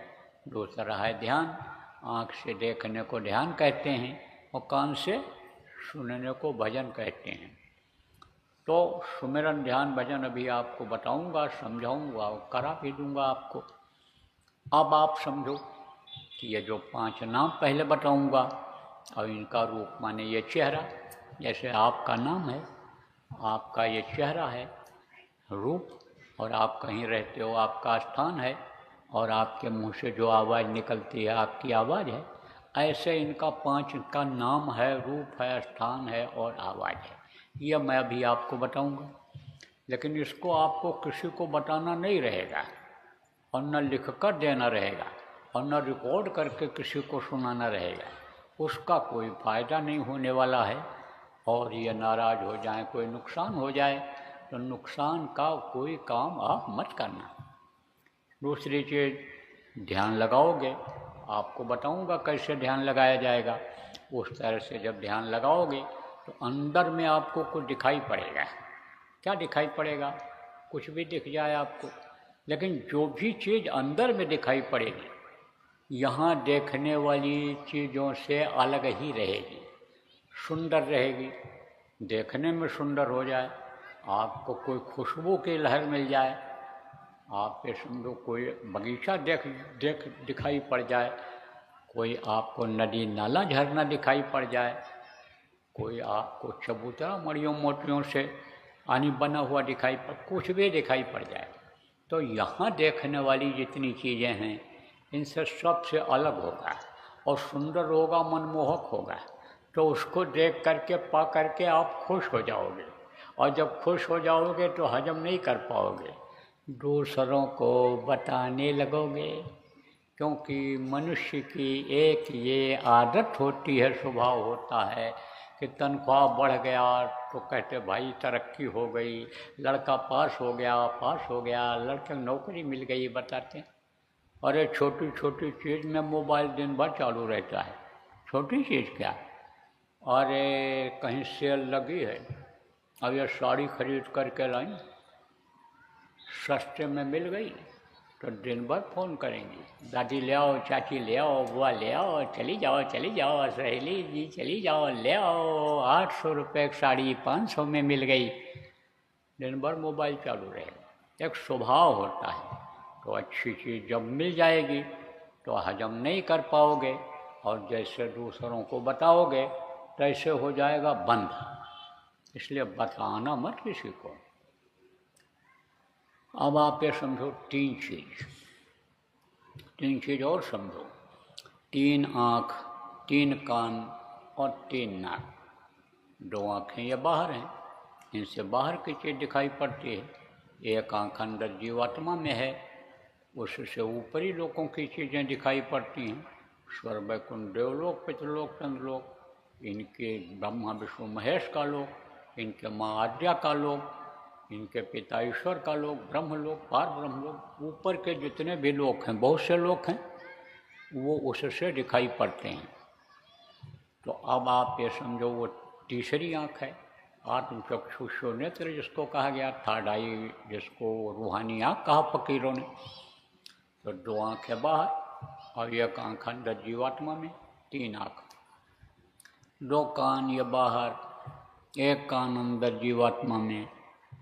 बाहर की आवाज़ इन बाहरी कानों से सुनते हैं, और जीवात्मा में जो कान है उससे जिसको अनहद वेदवाणी कहा गया, आकाशवाणी कहा गया है, वो सुनाई पड़ता है। तो 2 कान बाहर, 1 कान अंदर, 3 कान और 3 नाक। तो नए लोग कहोगे नाक 3 कहाँ से हो गया? देखो एक सुराख के दाहिनी तरफ है और एक के बाईं तरफ है, यह है नाक। और जिसको ये नाक कहते हो, यह तो समझ लो नाला के ऊपर जैसा पुल बना दिया जाए, कोई पत्थर नाली के ऊपर रख दिया जाए, ऐसे ही उसने ढक दिया है इसको। किसको? नाली को। अब आप पे समझो कि जब अंदर से गंदगी निकलती है तो बहुत कुछ तो इसी में लगी रह जाती है। और इसमें देखो बाल उगा दिया, बाल, कि बाहर की भी गंदी चीज़ न जाए, अंदर आवे तो भी फंसी रहे। और इसे महसूस होता है तो ऐसे बाहर निकाल देते हो।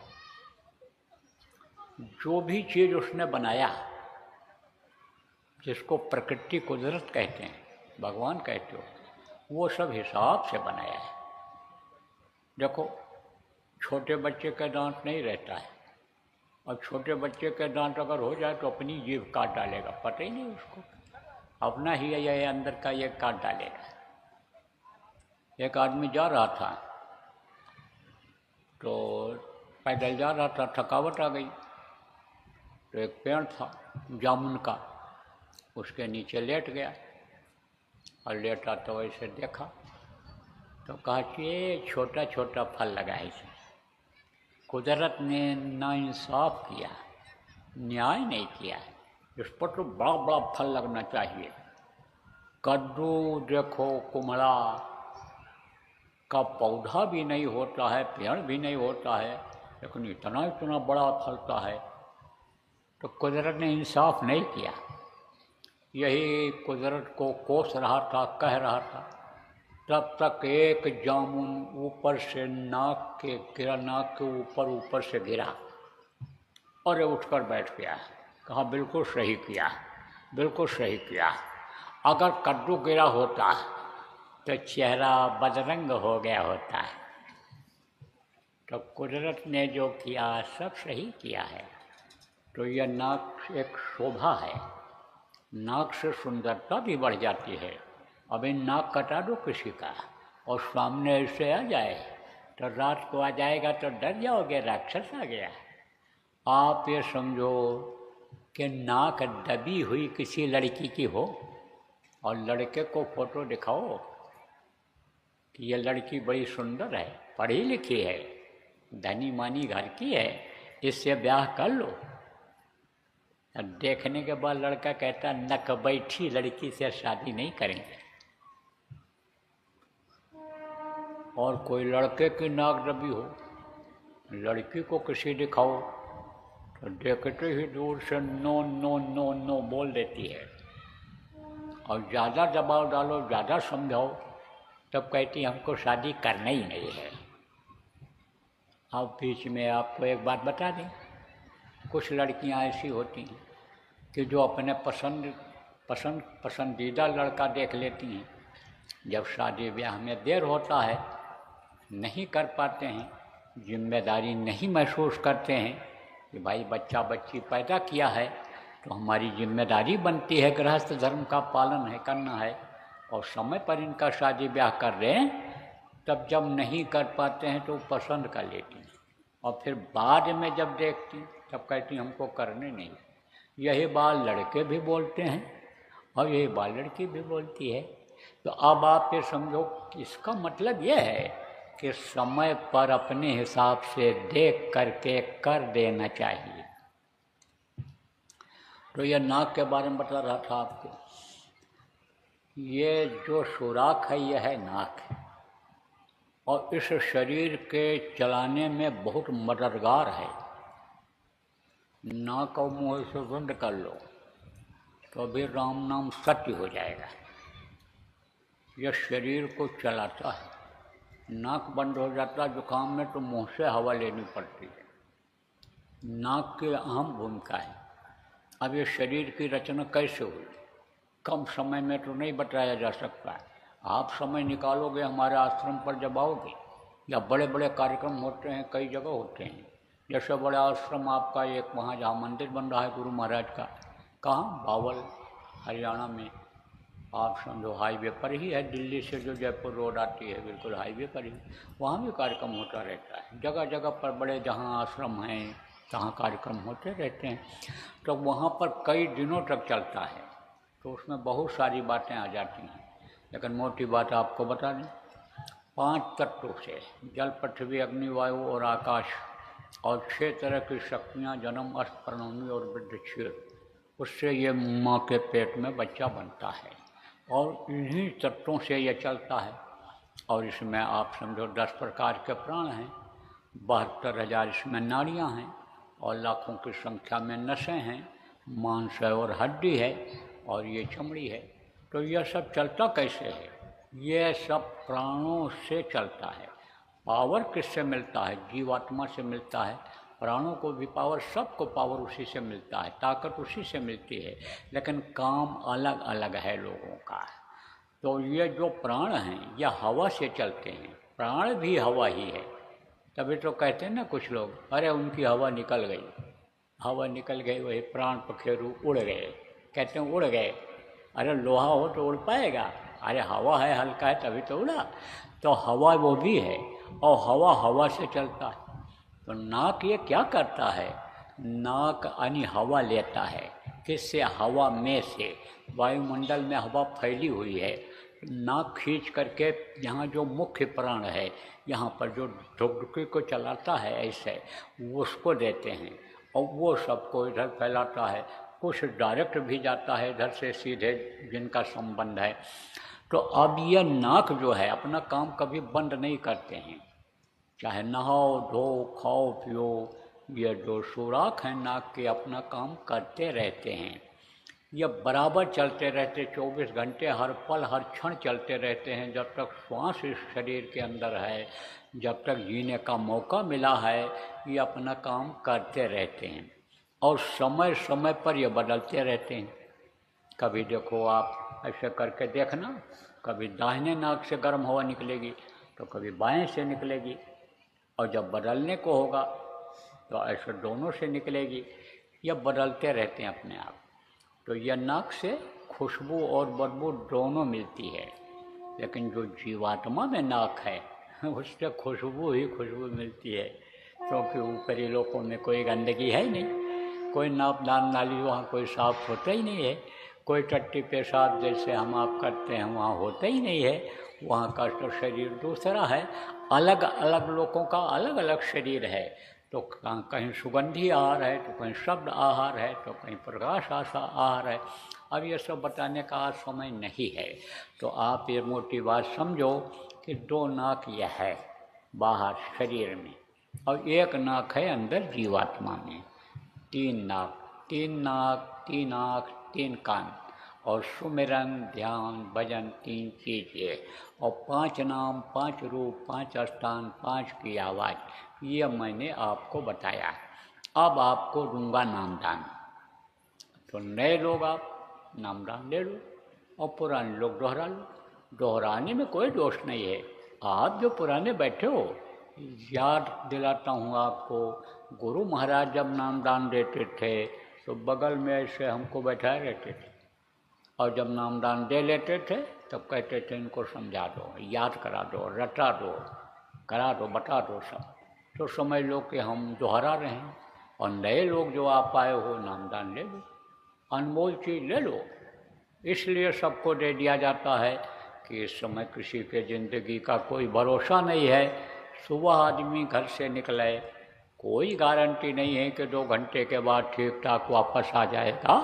तो आज अगर इस नाम को नहीं समझ पाया और कल किसी से पूछा और उसने समझा दिया, अब नाम की इच्छा भी जगी, तब तक नामदान देने वाले बहुत दूर चले गए, तो कैसे मिल पाएगा।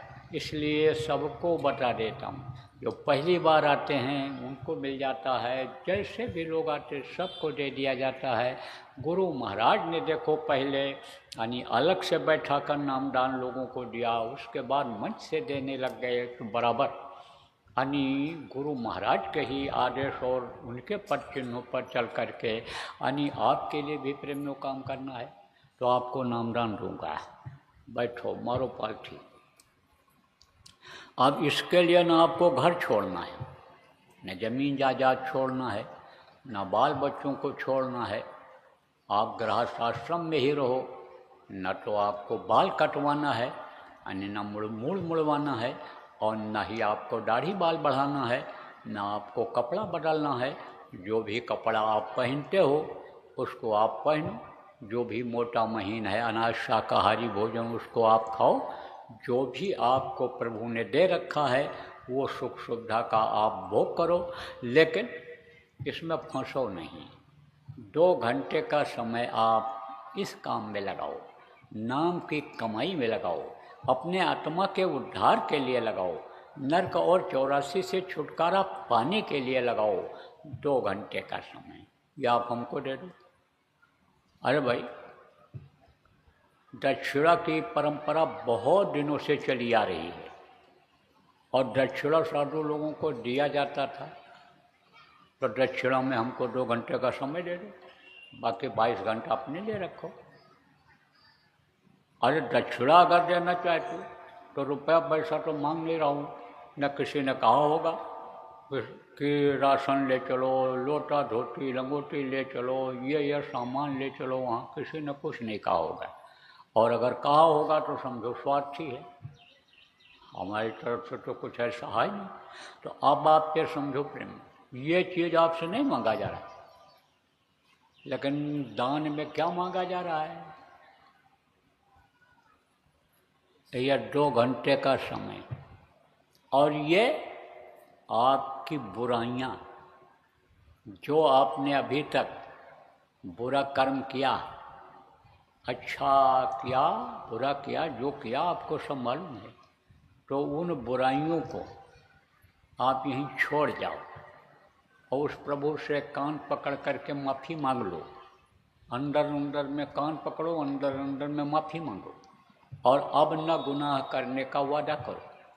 यही सबसे बड़ी आपकी होगी दक्षिणा। आपकी वजह से जो भी जीवों की हत्या हुई अब नहीं होना चाहिए। अब पैसे वाले जो लोग बैठे हो कहोगे हम हत्या हिंसा नहीं करते हैं, हम तो पैसा दे करके मांस लाते हैं खाते हैं। लेकिन अगर सब लोग मांस खाना बंद कर दें, मछली खाना बंद कर दें, तो कोई हिंसा हत्या करेगा? नहीं करेगा। यह सब बच जाएंगे, जीव बच जाएंगे।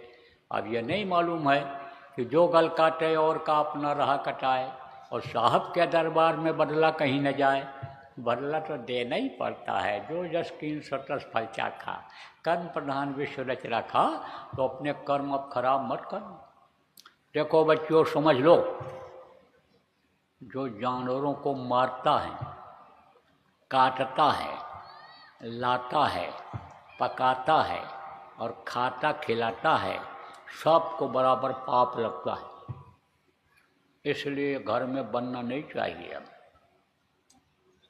तो मांस मत खाना, मछली मत खाना, अंडा मत खाना और ऐसे नशे का सेवन मत करना कि जिससे बुद्धि ही खराब हो जाती है, जिससे भविष्य ही खराब हो जाता है।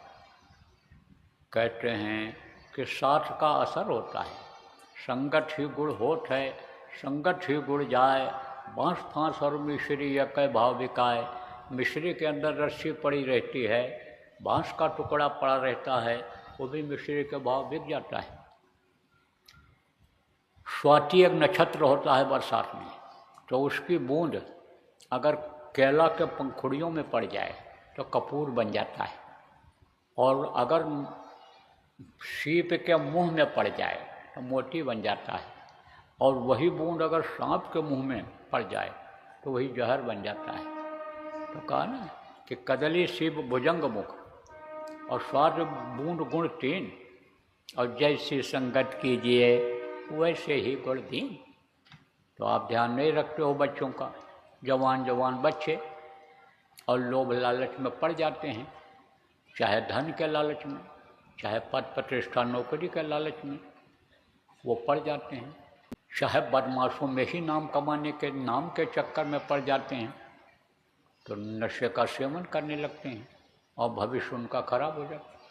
कोई भी नशेड़ी हो तो कुछ कर सकता है, शरीर से न कुछ कर पाते, न दिल दिमाग सही रहता है, तो हमेशा नशे में मस्त रहते हैं।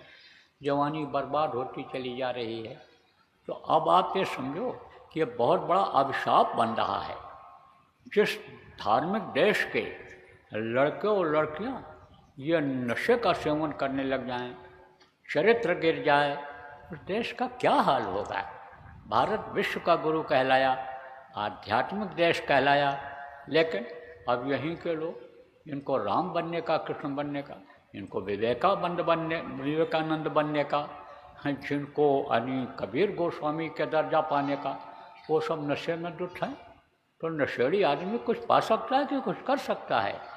इसलिए ऐसे नशे का सेवन मत करना कि जिसके लिए मुसलमानों की किताबों में लिखा है कि एक कतरा शराब का अगर जिस्म पर पड़ जाए तो उसको काट करके फेंक देना चाहिए। जो ऐसा नहीं करता शरीयत इस्लाम से अलग हो जाता है। और हिंदुओं के यहाँ लिखा है पियो, ये लिखा है गंगा जल कृत बारुण जाना, और तदपि न संत करते हैं पाना। गंगा जल जैसे जल में चाहे शराब बनाया गया हो तो नहीं पीना चाहिए। तो नशे, ऐसे नशे का सेवन मत करना जिससे होश में आदमी नहीं रह जाता है। बाकी छूट है आपके लिए, हजम कर सको 2 किलो घी रोज खा लो, हजम कर सको 4 रोटी की जगह 40 रोटी खा लो, लेकिन हजम कर पाओ तब, पूरी छूट है तो अच्छा खाओ, अच्छा पहनो, अच्छे घर में रहो, मार करके, लूट करके, छीन करके मत लाओ। मेहनत और ईमानदारी की कमाई फलती है। जो भी धंधा काम आप करते हो मेहनत और ईमानदारी से करो, उसी में कामयाबी मिलेगी, बरकत मिलेगी। तो देता हूँ नामदान। बैठो, मारो पालथी, आँख और कान खोल लीजिए। देखो समय कम होने के कारण आपको 5-6 मिनट बैठाया, घर पर देर तक करना, इसी तरह से करना रहेगा। यही है भजन। सुबह उठ गए और हाथ मुँह धो लिया, जल्दी थोड़ा उठ जाना, हाथ मुँह धो करके और ऊपर से कपड़ा डाल के आँख मुँह बंद करके और कान में उंगली लगाओ और ऊंचा ध्यान दे करके सुनो। देखो कितना आनंद आता है, कितनी मस्ती आती है, करके देखो। तो पहला था सुमिरन, वो सीख लेना इनसे पुराने लोगों से, और ध्यान भजन भी समझ लेना एक बार। ध्यान करते आँख से देखने को समझाया, करा भी दिया। आज से ही ध्यान लगा सकते हो आप, और भजन भी करना है, भजन भी आज से करना शुरू कर दो। तो इसको बराबर करोगे तो इससे बात बनेगी। तो इस कार्यक्रम का होगा समापन, और एक प्रार्थना मैं बोलूँगा, आप सब लोग दोहराइएगा, उसके बाद ये कार्यक्रम संपन्न हो जाएगा। देखो हमारा आश्रम उज्जैन मध्य प्रदेश में है। उज्जैन में बड़े बड़े कार्यक्रम भी होते हैं, बड़ा आश्रम वहीं है।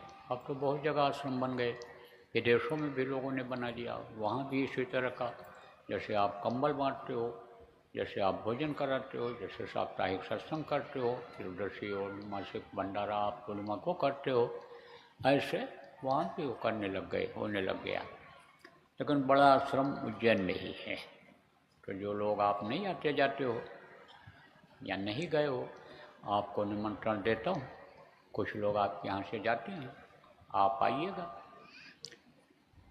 और देखो देश प्रेम बनाए रखना, देश की संपत्ति आपकी अपनी संपत्ति है।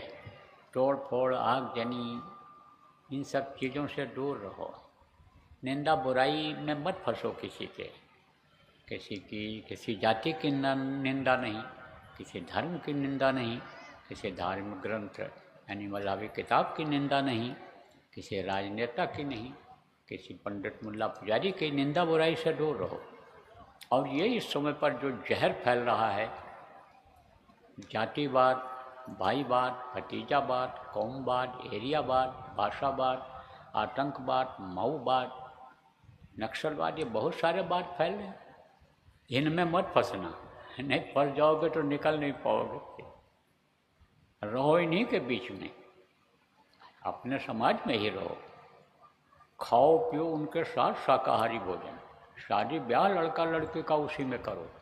लेकिन कोई यह नारा लगाता है कि चलो हम आंदोलन करने जा रहे हैं, हम हड़ताल करने जा रहे हैं, चलो हम ये तुम्हारी मांग, अपनी मांग रखने जा रहे हैं पूरा, तो उसमें खतरा रहेगा। कब लाठीचार्ज हो जाए, कब जान चली जाए, कब जेल जाना पड़ जाए, कुछ नहीं कहा जा सकता है।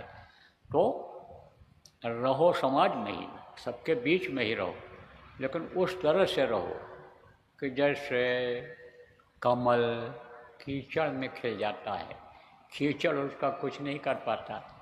जैसे काई होती ना, आप समझो पानी में, जलकुंभी जिसको कहते हो, पानी में रहता है लेकिन सबसे अलग रहता है पानी से। इसी तरह से रहना है समाज में। और समय थोड़ा है, जोगिया रंग चलो देशवा बिराना है, कि दूसरे के देश में रह रहे हो काल भगवान के, और काल भगवान एक दिन इस शरीर को खाली कराएंगे।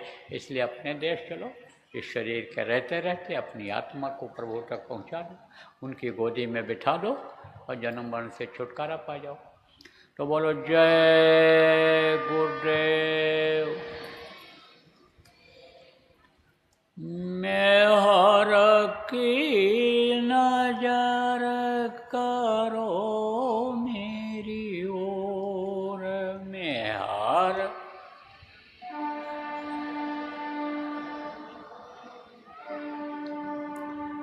दया की नजर करो मेरी ओर, दया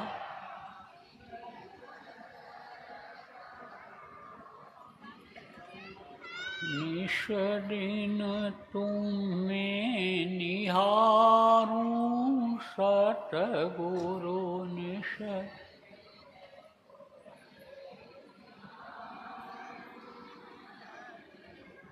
जैसे चंद्र चकोर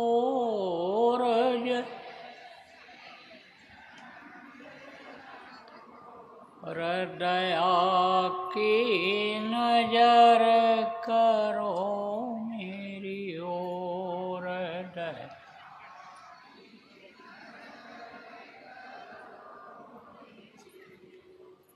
जानू न कौन भूल हुई तन से जा,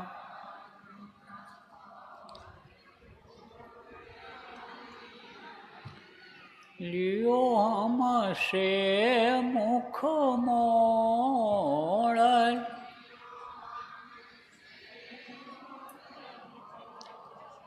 दया की नजर करो मेरी ओर,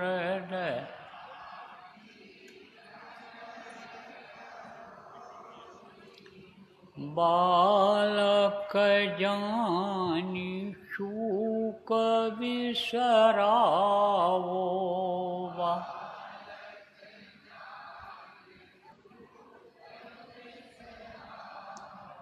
आया शरण आप मैं तोर,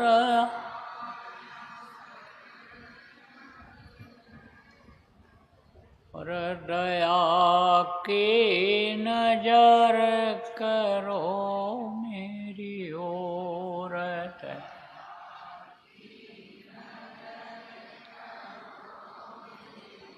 सदा दयालु स्वभाव तुम्हारा,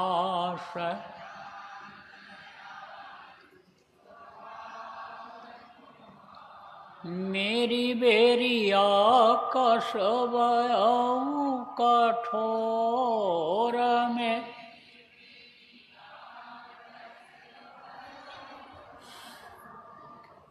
दया की नजर करो मेरी ओर,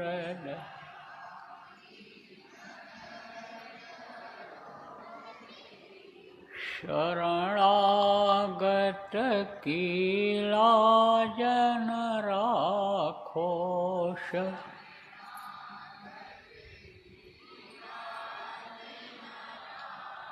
मोसो पतित अब जाएं कहीं और,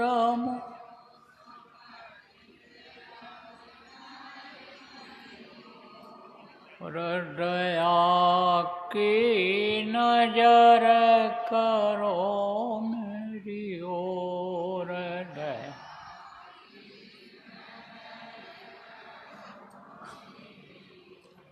अब की बार उबार ले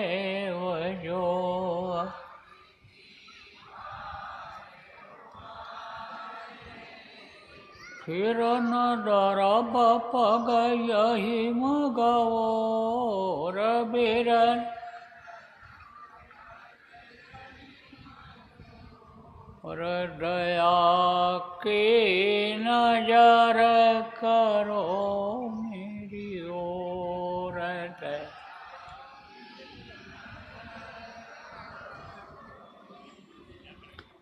मेर की नजर करो मेरी ओर में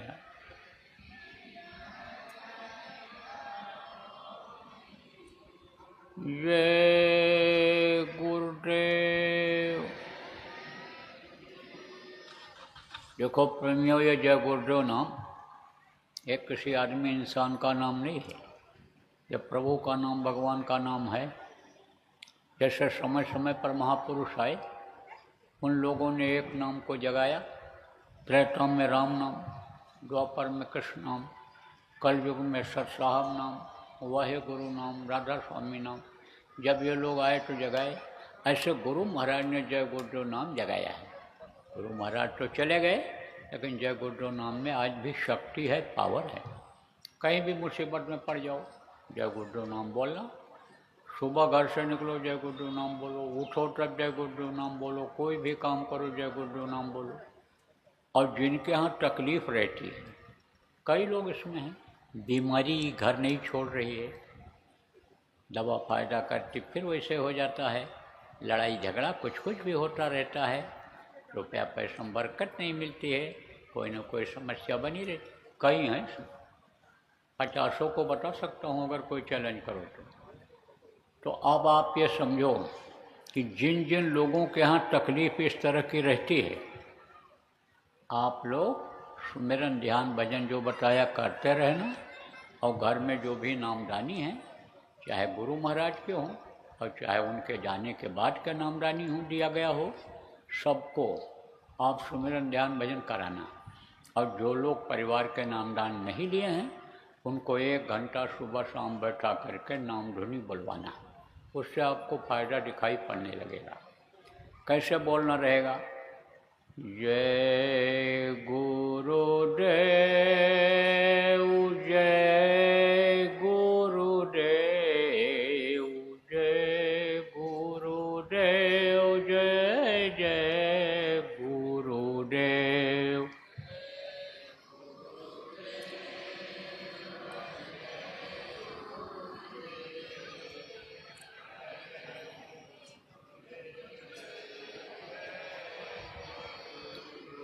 जय गुरुदेव, जय गुरुदेव, जय गुरुदेव, जय जय गुरुदेव।